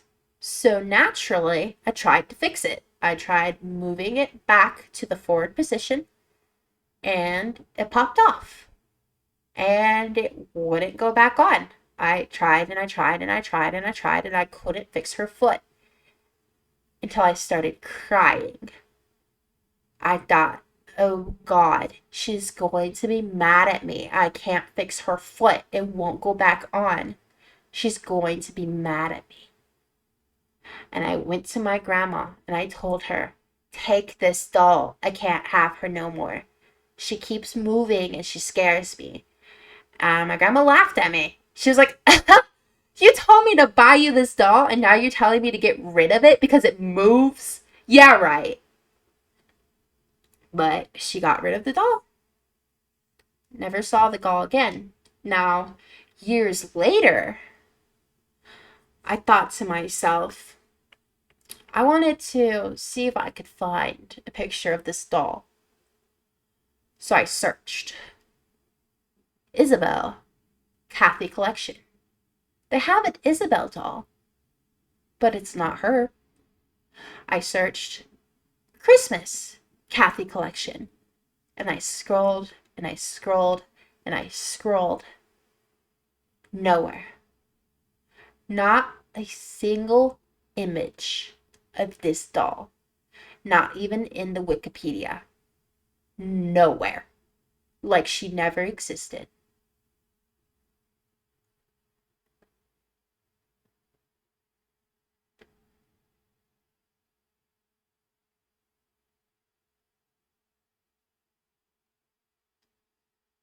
Yeah. 11 out of 10 story, 10 out of 10 storytelling. It's a true story, though. It is legitimately a true story. But you could go search for her if you want to.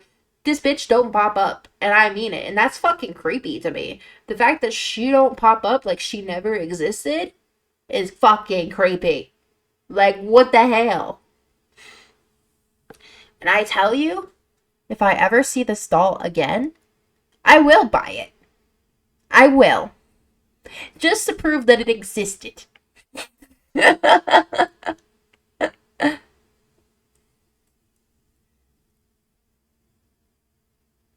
actually believe you and I don't believe in the paranormal. Hey, let's go. I'm gonna make a believer out of you.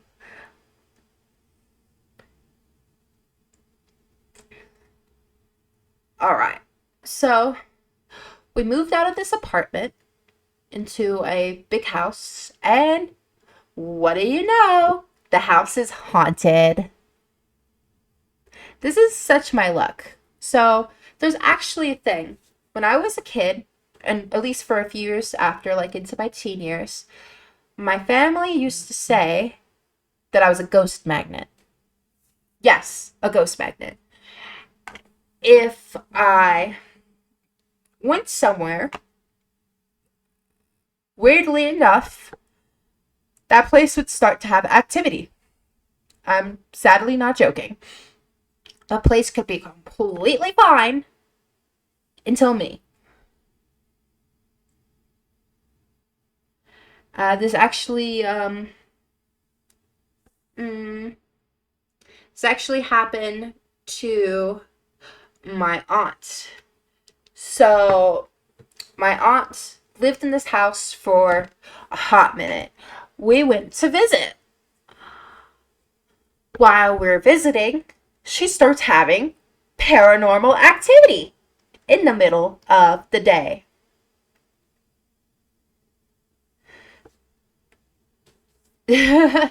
So, that's just what happened.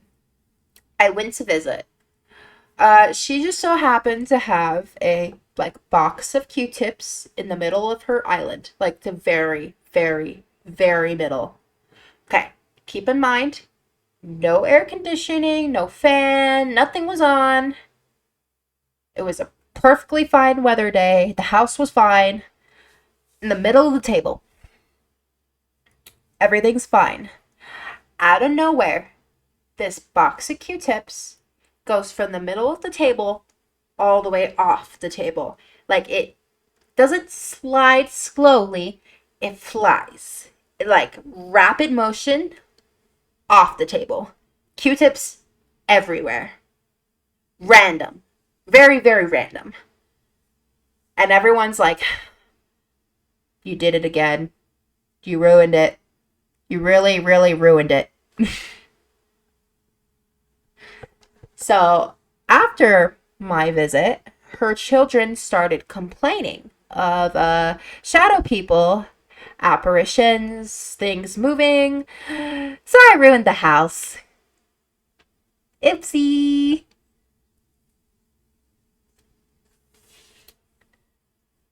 But this would happen in school. It happened in people's houses. Basically, if I went somewhere, there was something going on.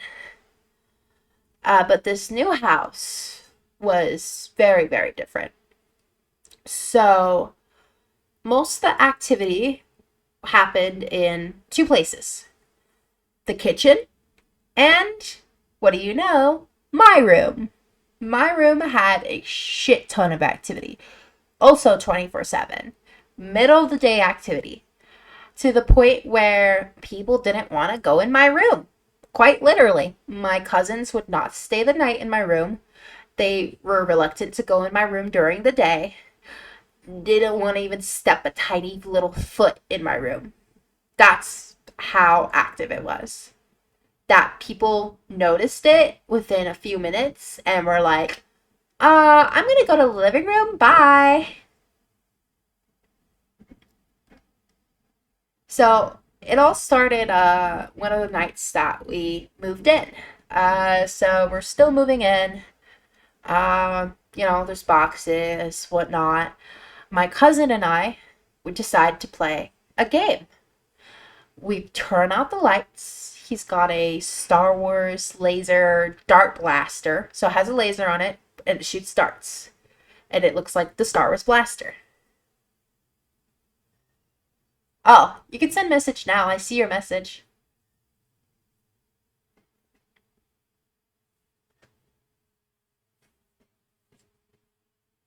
You want to try send another message to see if it goes through?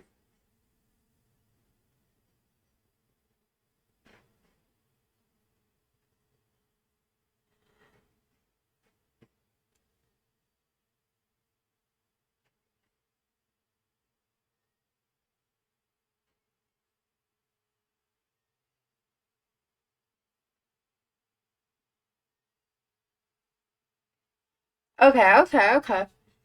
Yeah, I see your message. Okay. Um, so we're playing with this blaster in the dark, and he sits in the chair, and I start spinning him around in the office chair. Like, very simple kid shit. We're maybe like 11 and 12, if I had to guess. Maybe 10 and 11. It's either 10 and 11 or 11 and 12, because he's 1 year older than me. And we both stop at the same time. Okay. Like, spinning the chair, we both stop.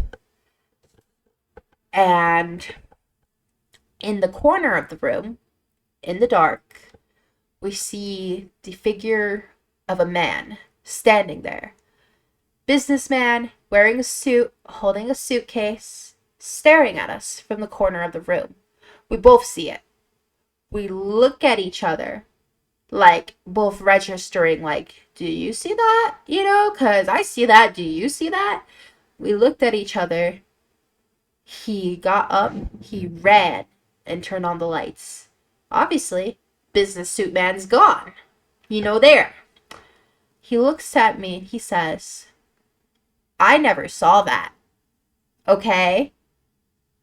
He was dead set on saying that he did not believe in the paranormal.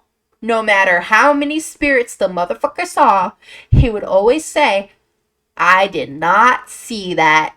That did not happen. Literally. Every single time.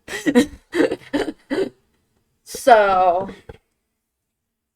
he did his whole, I did not see that. And I said, whatever, we both saw it. And that was kind of like the start of everything. Very basic stuff.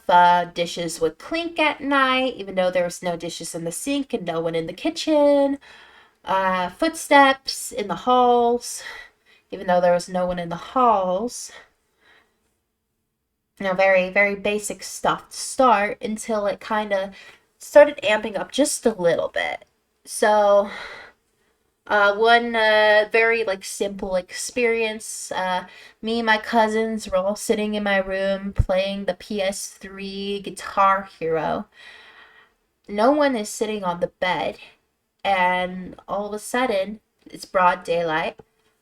You see the bed sink down, like someone just sat down on it. Like very slowly, it sinks down, and it stays there for a few seconds, and we're all staring at it. We stare at it We look at each other, we look at it, we look at each other, we're like, and then very slowly it goes back up, like someone just got up. We look at each other, we're like, yeah, we just saw that. I actually got a pretty decent recording a few times, actually. I've had a few different recordings in this house. Obviously, I don't have these recordings anymore because I recorded them on my PS Vita that I don't have, that's in storage. And then I also think I deleted the recordings. And then there was one recording that we had gotten on a DS, 3DS. So, uh, the PS Vita recordings I got inside my room were very interesting. So I decided that I would push record on the little camera feature on the PS Vita at night and listen back to it. And what I got was very basic, shuffling on the carpet and the sound of what sounds like chains. You know, like when you go to a theme park or whatever, they have the chains, and if you move them, jiggle them, that sound they make, that sound. But that was it. That were the only two sounds on the whole recording. But like I started seeing a lot of apparitions and a lot of shit. The other recording that we had got is still kind of a mystery to this day. So my one cousin, she made a joke.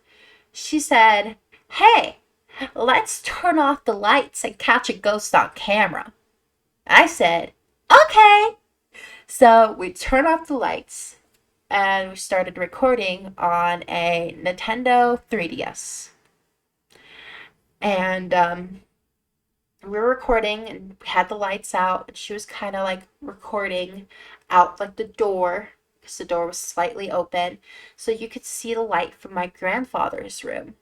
You could kind of see into his room, and there were on the camera two figures, kind of humanoid, swaying in the video across the room, like in my grandfather's room.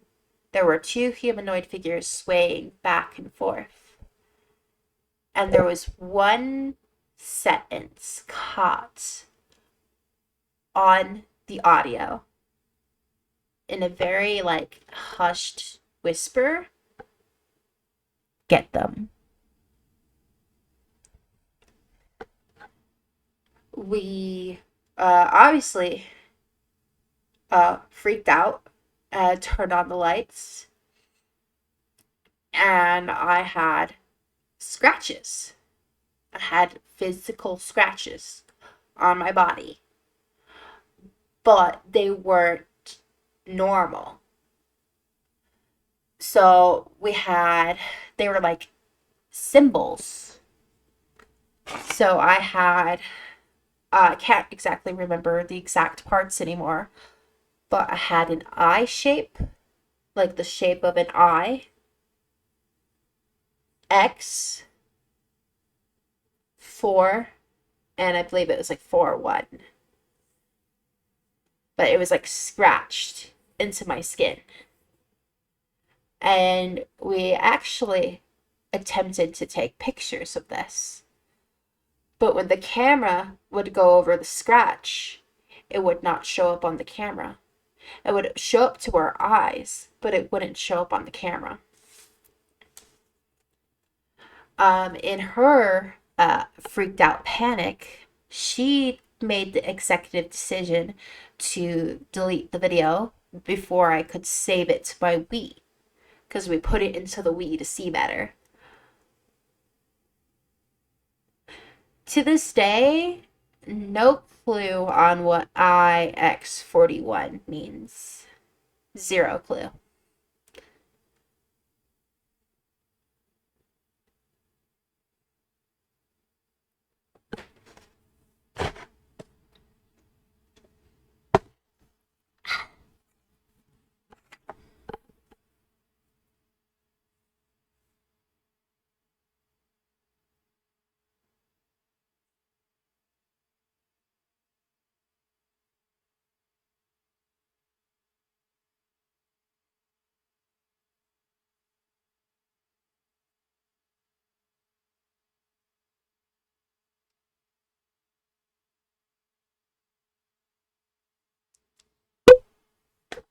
We have zero thoughts. Y'all are silent as hell.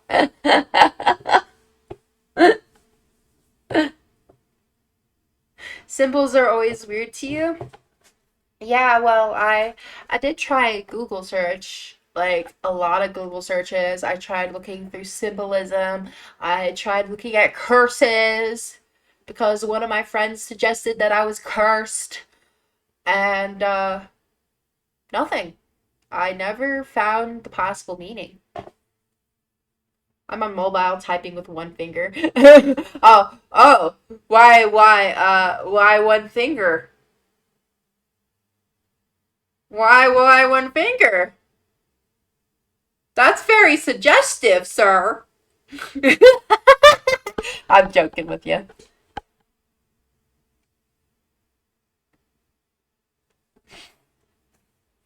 Ugh, adjustments. Ugh.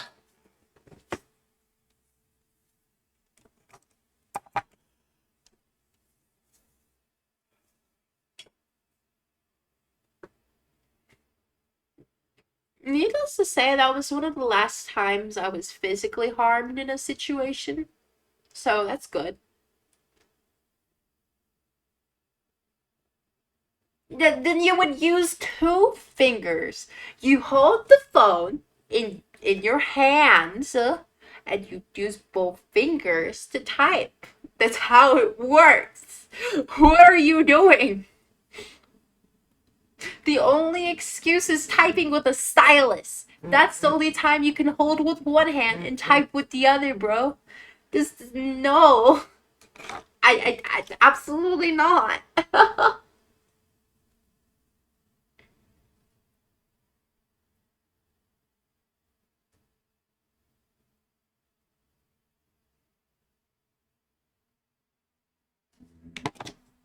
You're old. And old schmold. Schmold. Excuses. Excuses. You are excuses.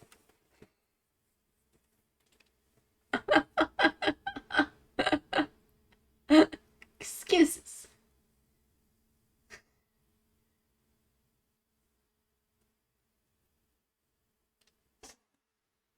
Intense lore. Yeah, it gets more intense. I have more intenseness. Um, so how many years ago would I say this? So I was born in 2024, 23, 22. I want to say 2021, 2020, 2021. Um, I was bored. Yeah, that's how I'm starting this. I was bored.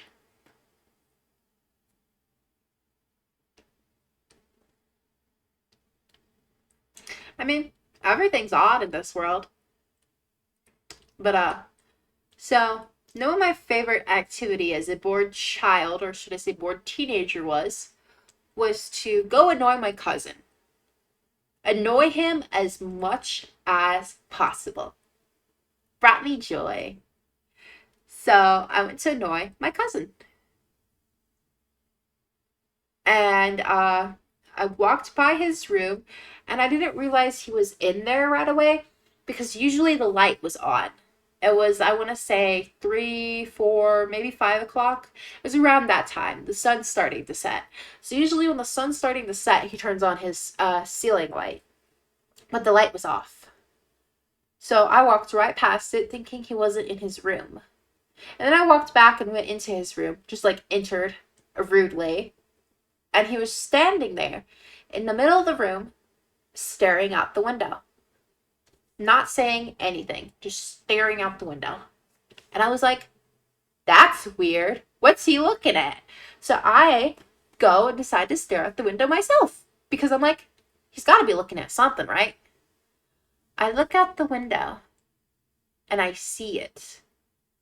It's a dark humanoid figure and it moves very quickly across my vision, like speed of light, very fast, that I almost barely see it. You know, I'm like, wait, what was that? And obviously my instant reaction is, did you see that? And he goes, yeah, I saw that. I've been watching it for the past few minutes. And he sits down and he starts telling me, he goes, I was sitting here at my computer and I kind of noticed it out of the corner of my eye, just like a dark humanoid figure, go by their bushes. We have bushes in the front of the house. I noticed it go by. I didn't start looking until it didn't come out the other side of the bushes because I thought I was just a regular person. I didn't pay attention. So once no one came out the other side of the bushes, I started looking, and it's just been moving back and forth very quickly, slowly getting closer. And it was slowly getting closer. And you could see it started acting creepy, to say the least. Purposely creepy. It did this weird, like the horror movie crawl, where like the spirit, the demon, they do that crawl and their joints move up all weird, like the shoulder joints and everything. That. Have you seen it in the horror movie? Well, I've seen it in real fucking life. It did exactly that. And I was like, what in the utter fuck? It was creepy. And so eventually we're standing here watching this thing because we can both see it. It is right in front of our eyes. He goes, well, it's obviously messing with us. So why don't we just stop watching it? I'm gonna close the curtains. And I was like, okay, So we closed the curtains and we went to our grandpa's room because I was still gonna bother him. And we started hearing sounds. We heard scratching outside the door and other weird sounds. I have not. And then we saw he saw a blue light outside. Like a weird glowing blue light. And he suggested we just stop paying attention to it. We don't talk to the adults. We just go to bed. So we didn't tell the adults. We went to bed. And that night, I'm laying in bed and I hear something outside my window. And then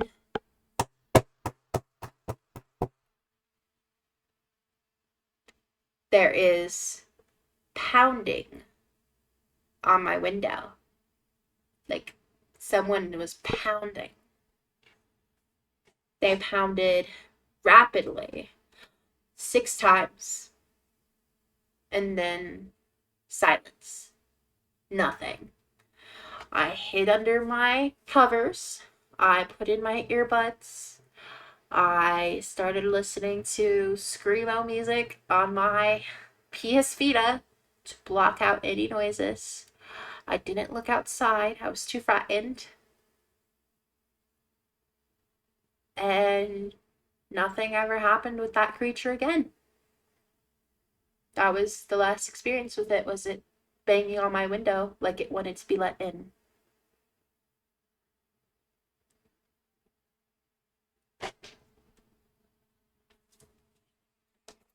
And I'll have to check out the VHS horror movies.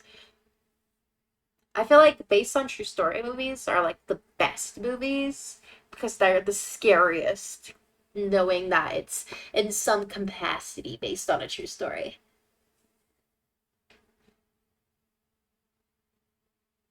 Honestly, I could make my own mini TV series at this point.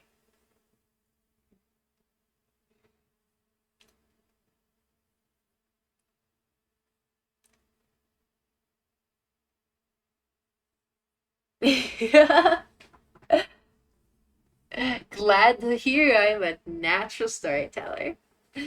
I mean, I've told this story more than once, so I think once you tell it once, telling it again is pretty easy.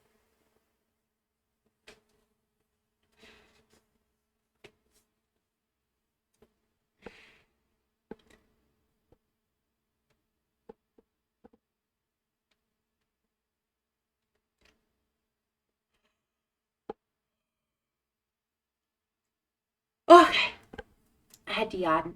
I have a few more stories for you. We have definitely run stream way over what I was expecting, but I do have a few more creepy stories to tell. And keep in mind these all happen in the same house. Two of them in the same year, two of them a few years later. So we got like 5. Okay. They're very quick stories too. So, do you ever get that gut feeling? Like your brain tells you, don't do this. They're circa PS3 era. Yeah. PS3 era, that's the circa. Like your brain says, don't do it. It's like that little voice in your head, but it's like complete gut feeling. I've experienced that 3 different times, and I didn't listen to it. So, one of the first times, if I had to estimate time, around midnight, maybe later. After I'd gone to sleep, I woke up. I didn't open my eyes right away, but I woke up. And I noticed, my back is touching, the end of the bed frame. So I went from sleeping horizontal at the very top of the bed to sleeping vertical at the very end of the bed, which is weird because people don't normally roll like that.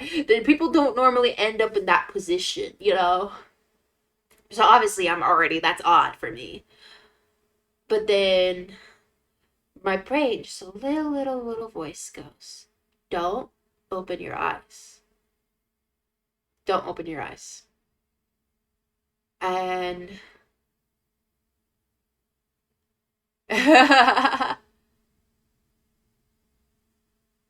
but I opened my eyes, and what I saw was, in the darkness on my pillow facing me, what looked like a head.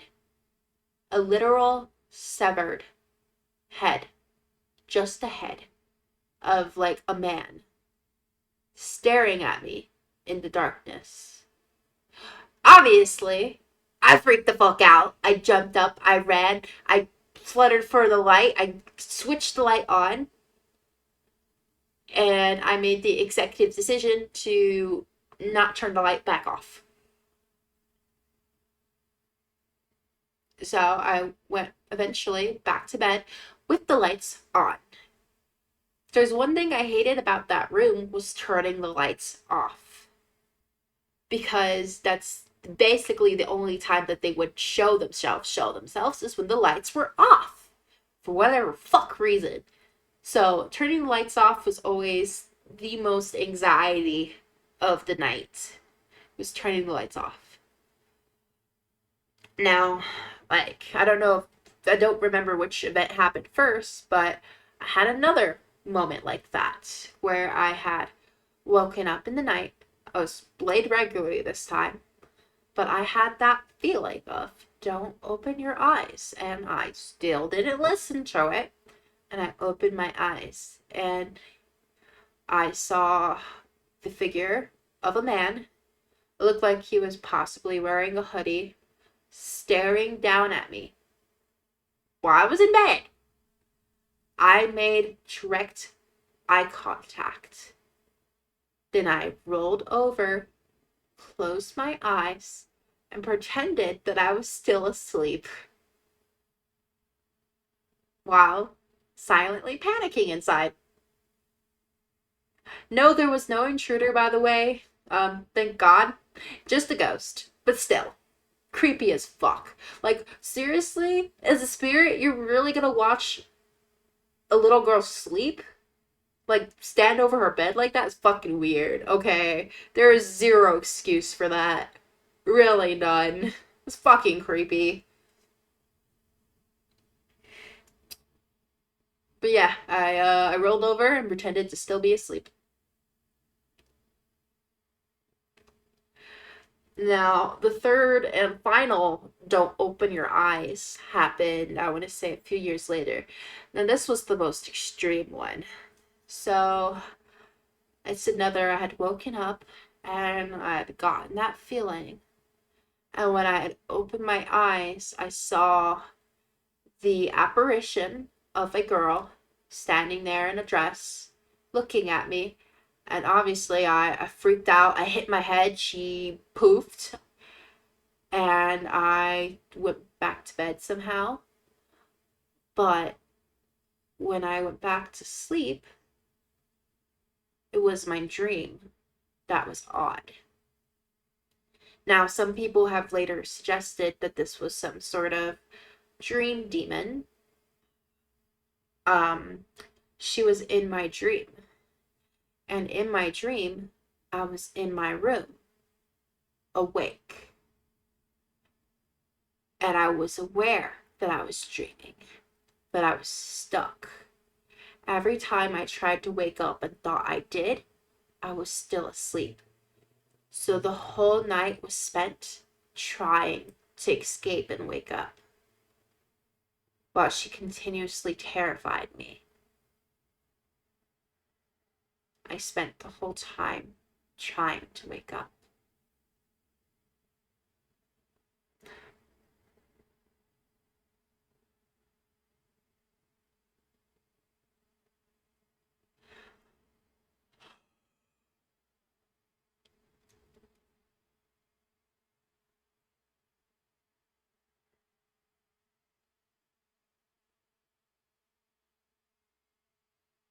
Do we feel terrified at all right now? Am I scaring you yet? What would y'all do if it happened to you? Like, what are you gonna do? I've experienced that, but for me, it's sleep paralysis. Yeah.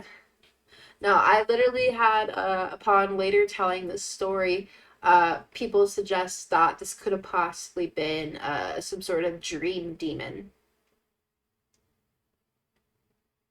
Now, I'm no expert in dream demons. I know a lot about other demons, but I've never personally thought about researching dream demons. I do have quite a bit of demonology knowledge. I may or may not have experience in summoning demons.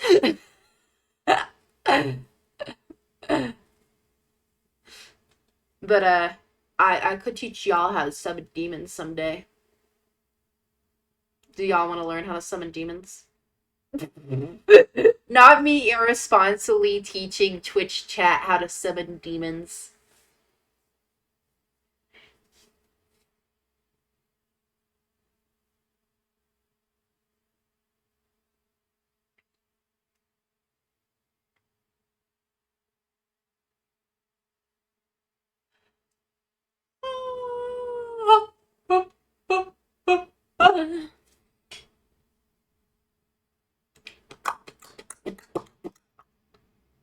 Alright, well, I got one last story. This one actually had caught photographic evidence. Yay! So, this happened shortly after the La Llorona movie came out. When did La Llorona come out? Actually, let me look that up real quick so I can give you a more rough estimate.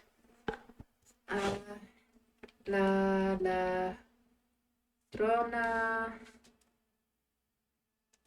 Okay, good night.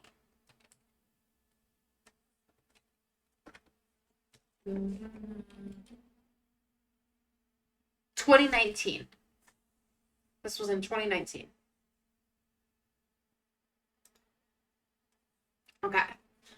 So I obviously had seen the movie. So if you know the story of La Llorona, you know that she cries. She cries. There's so many different variations of this urban legend, and it's obviously, if you couldn't tell, it's a Mexican urban legend.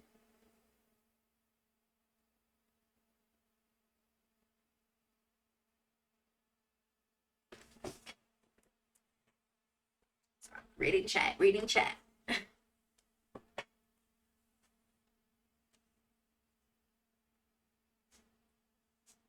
Oh, I still would say punching holes in the walls does not sound very good. I'm Mexicano. Oh, fellow Mexicano. Let's go. I don't know if you could tell. No, I'm so white. A little story. I'm actually learning Spanish now because my family never taught me Spanish, despite half of my family only speaking Spanish. You're not getting your damage deposit back. Yeah, no. Yeah, no. But yeah, La Llorona.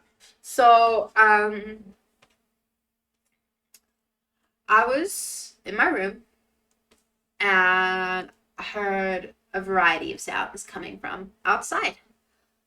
I heard like you know like the clown horn like when they like no like when they like honk the nose like that sound that like that.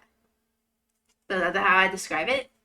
There was that, and then there was crying, like a woman crying, which obviously this was shortly after I seen La Llorona, so I was like, oh fuck, no, you know, hell to the no.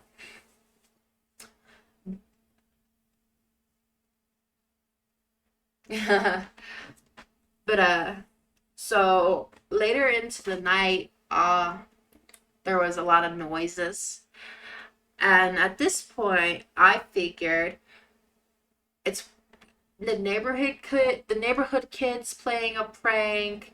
It's my at the time boyfriend playing a prank because he would do something like that. No, it's got to be someone messing with me. There's nothing out there. It's got to be someone messing with me. So I get the smart idea. If you take a PS Vita, you can invert the camera. Now, if you invert the colors, it makes it to where you can take pictures at night. You can take selfies in the dark. Like you will pop up in the picture. So I inverted the colors and I snapped a few shots of outside the window. And I figured if someone's out there, they're going to show up. Even if they don't show up like fully, they're going to show up as a color, like green or orange or something like that. Because like even in like in the dark, like it's kind of like night vision. Inverting the colors is like having night vision. So if you take pictures, you're going to see like the body heat kind of. You're going to see the people. So I snap a few pictures. I just like kind of step away from the window just slightly. And I look down and I start going through the pictures. And I stop at one of them and I'm terrified. I actually so terrified. I start crying. Terrified. Looking back at me in this picture is a woman. She's smiling from ear to ear. You can see like how big her smile is. It's creepy as fuck. Her eyes are black. Like there's no they look like they are just black holes. She's got longer curly hair and she is wearing a night dress with a high up collar. Now, immediately one can think distorted imagery, but nothing matched. Okay, my eyes are not as big as hers. My hair is not curly. It's wavy, but it's not curly. I was wearing like a shirt, a low collar shirt, and obviously I was not smiling like a fucking creepy weirdo when I took the picture. There was zero resemblance between her and me. So I did what any sane normal person would do. I freaked out and then I posted it on Facebook. I sent it to my friend who enhanced the image, and lo and behold, there was a fucking woman in the picture when it was enhanced, like you could fully see her. And I posted it on Facebook to a paranormal group, and people started saying, "Oh, I don't think it's paranormal. I'm a medium and I feel nothing." Okay, I ain't gonna lie to you. If someone tells me they're a medium online, I ain't believing that shit. Like, there's so many people that will comment on shit and be like, "Oh, I'm a medium and I feel this energy about this, this, this, this."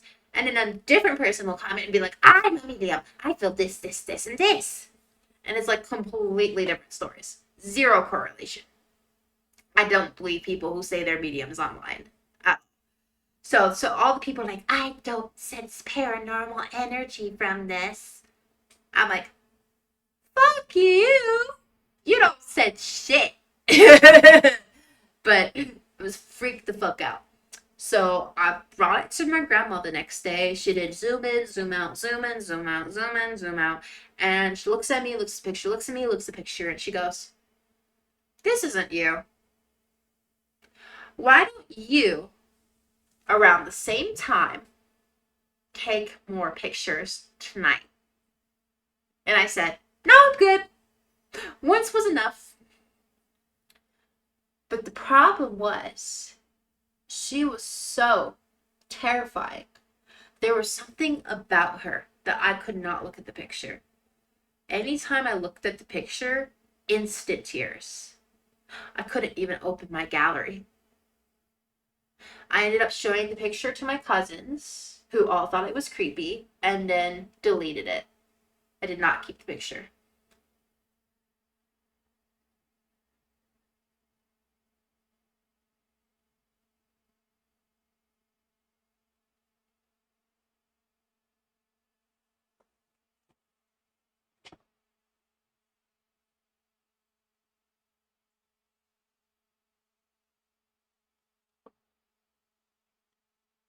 Ah, that was our last story of the night.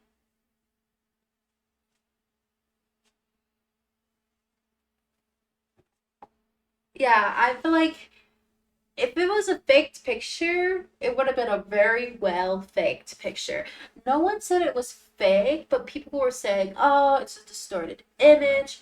Oh, like this is how they lure people. Don't go outside." Like shit like that. People were intentionally like, "If you go outside, someone's gonna kidnap you. Stay indoors." I definitely feel like that was like the most frustrating moment of my life.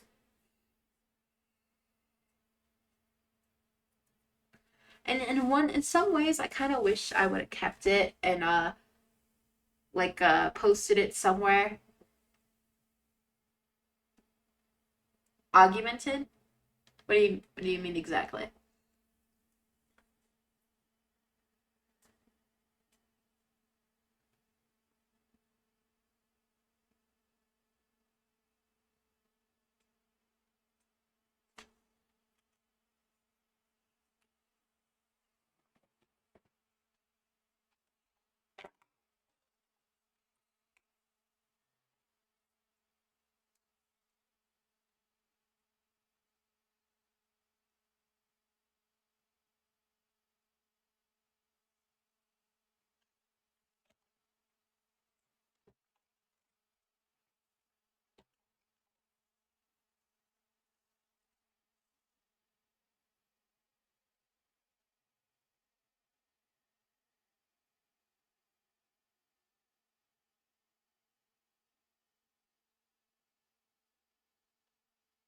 Hmm. Okay, okay. Okay. Well, how did we like tonight? Was tonight good night? Did we like storytelling? Should I do more storytelling, more reading? I feel like I should do more reading streams. There's plenty of material for me to read on the internet, and I love reading horror.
Cool, cool, cool, cool, cool. I appreciate it.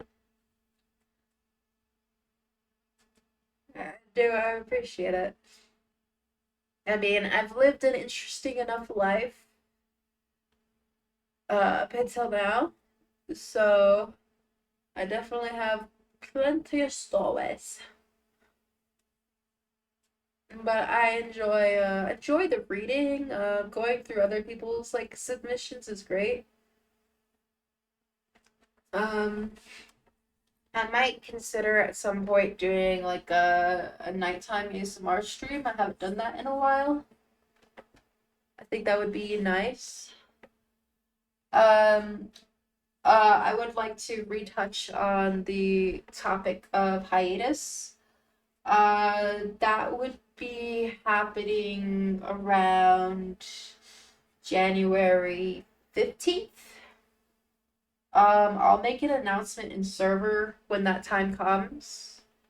I would be an estimated hiatus of maybe 3 days. It just kind of depends.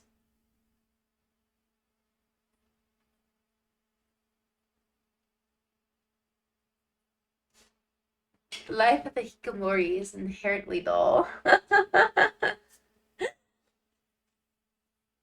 Yeah. Well, I definitely think we should do another chatting stream. I would definitely love to do a Q&A stream again. I haven't done one in a long time. And maybe I might bring back something I did before. This is gonna sound like low-key insane, but I've done a thigh Q&A stream where I had a camera on my thighs. I'm not joking. It exists in the abyss of YouTube somewhere. Don't look for it.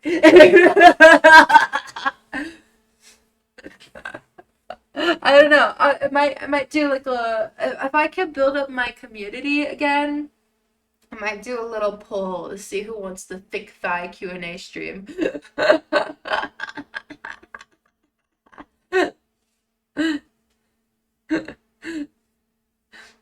I'm a degenerate, okay?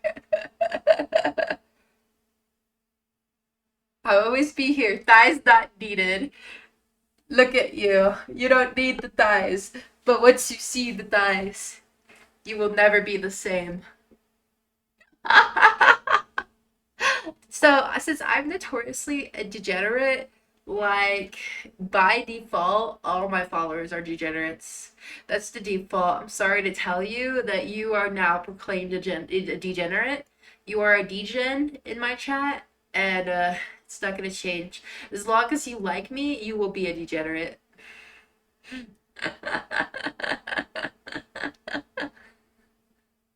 Even you, one viewer who has not said anything, you are a degenerate for being here this whole time. Chat reflects streamer. Yeet. Degens, degens, degens. All right, my beautifully good degens. Maybe that's gonna be like my fan name. I'm just gonna start calling y'all degens for forever.